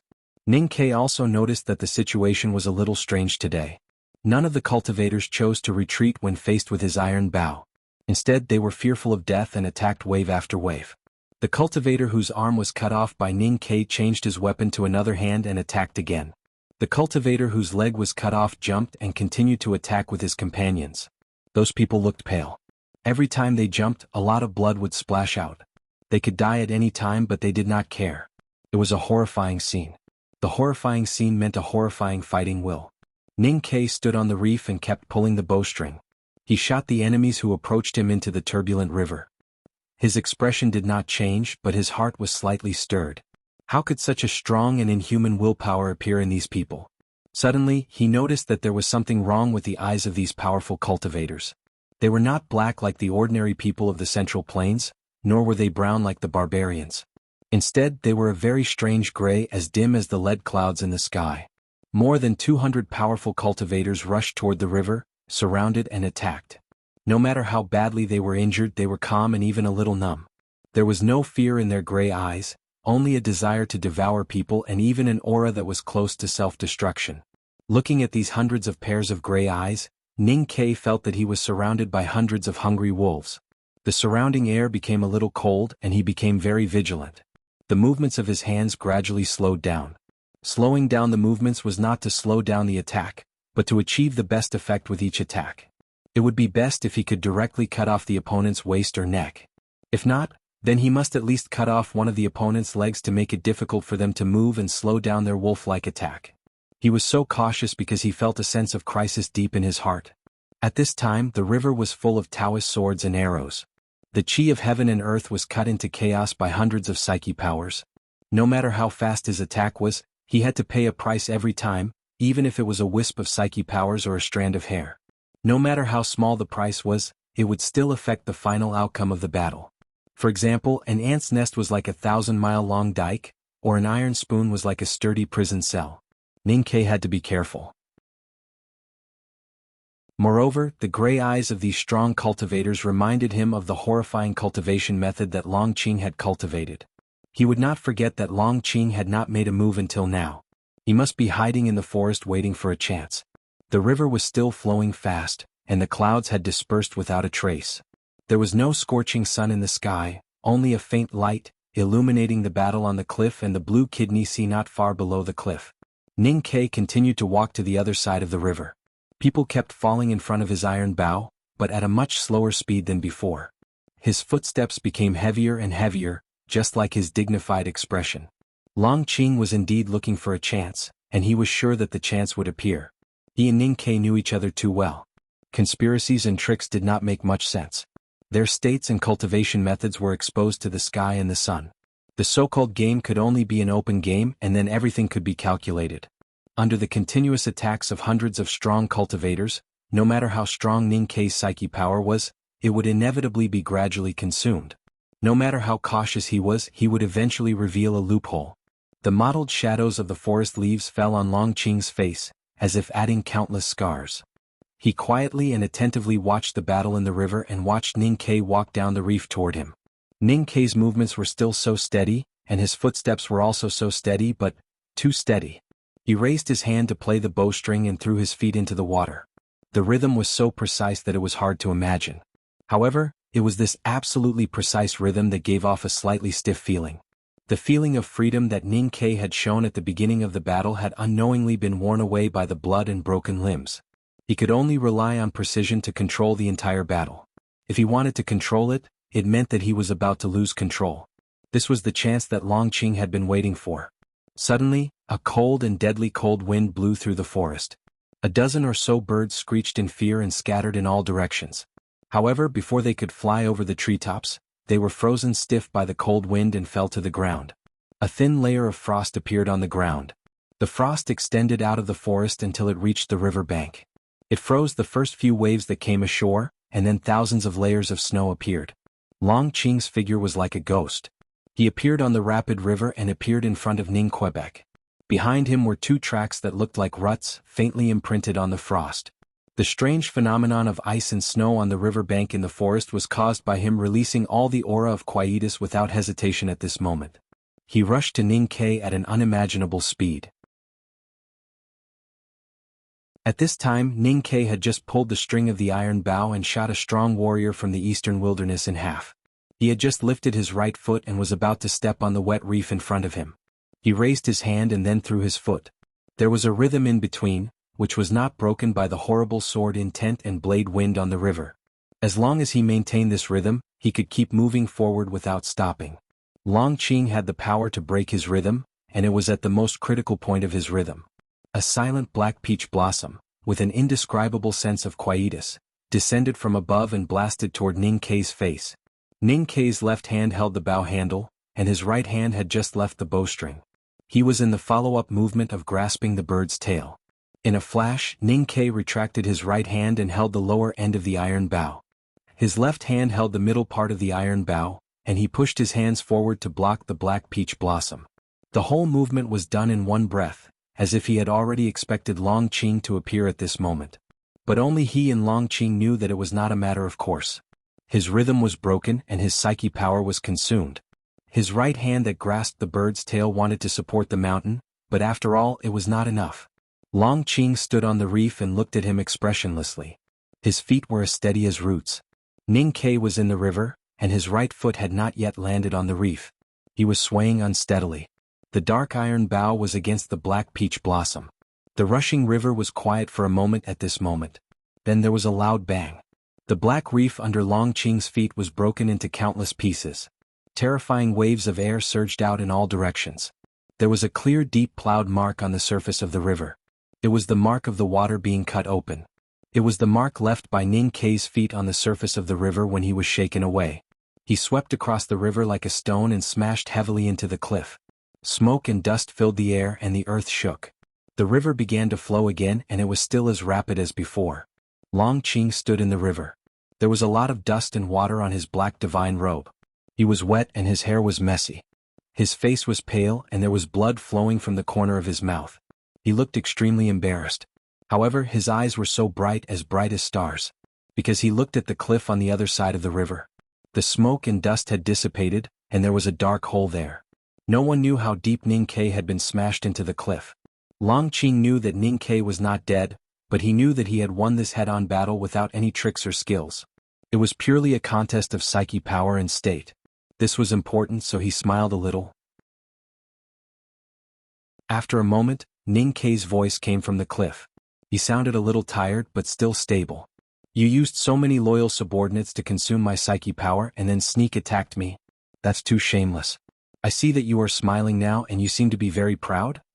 Ning Kei walked out of the cliff and said to Long Qing in the river. His front was full of blood, not from the shock of the iron bow but from coughing. Long Qing looked at him and smiled without saying a word. Those powerful cultivators, like hungry wolves, did not wait for orders. They passed by him and killed Ning Kei on the other side of the river. The sound of killing shook the sky again, and the aura of heaven and earth was cut into countless pieces by swords, knives and arrows. Long Qing would not give Ning Kei any time or opportunity to meditate and recover his psyche power. The sound of the iron bow overwhelmed the sound of the surging water again, and began to harvest lives. Everything seemed to be the same as before. But in fact, everything was different. Ning Kei's movements were still stable but more stiff. He still looked calm, but there was an emotion deep in his eyes that no one could understand. Those powerful cultivators were obviously controlled by Long Qing's secret method, or at least given some restrictions.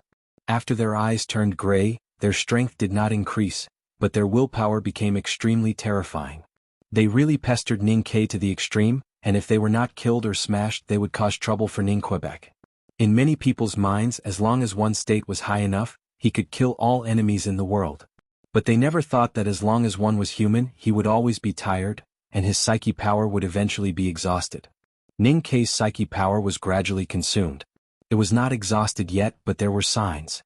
At the moment when the signs appeared, the breath of death appeared on both sides of the angry river again, and the cold-resistant fish under the stones were all frozen. Long Qing came to him again. A black peach blossom bloomed and came to his face. Ning Kei did not smell the faint fragrance of the flower, nor would he appreciate the beautiful black petals. He stared at Long Qing behind the black peach blossom. His right hand, which was grasping the bird's tail, did not forcibly retract to hold the iron bow. Instead, he took the opportunity to hold the handle of the iron cutlass in the cold wind. There was a clang. The sharp iron cutlass was unsheathed, and the cold wind on the shore paused for a moment, and then tore it apart. He did not look at the black peach blossom that was rushing toward his face, but only stared at Long Qing behind the flower. The iron cutlass passed through the black peach blossom and cut toward Long Qing's face. He was very clear that if he let the situation develop, he might be exhausted to death. Even if he killed all of Long Qing's subordinates, it would be difficult for him to survive after Long Qing gained the upper hand. No matter how he looked at it, it was difficult to survive. Then they could only die together. He looked at Long Qing. He sent an invitation. There's more today. I'm writing slowly. I'm not very sure when the next chapter will come out. You're tuning in to the Han Li's Wuxia Adventures YouTube channel. We're so grateful for your support, and don't forget to subscribe to join us on this incredible journey through captivating stories. Your generosity through donations truly makes a world of difference, as it's the primary source of revenue that allows me to expand and enhance this channel for you. Thank you from the bottom of my heart for being a part of this adventure.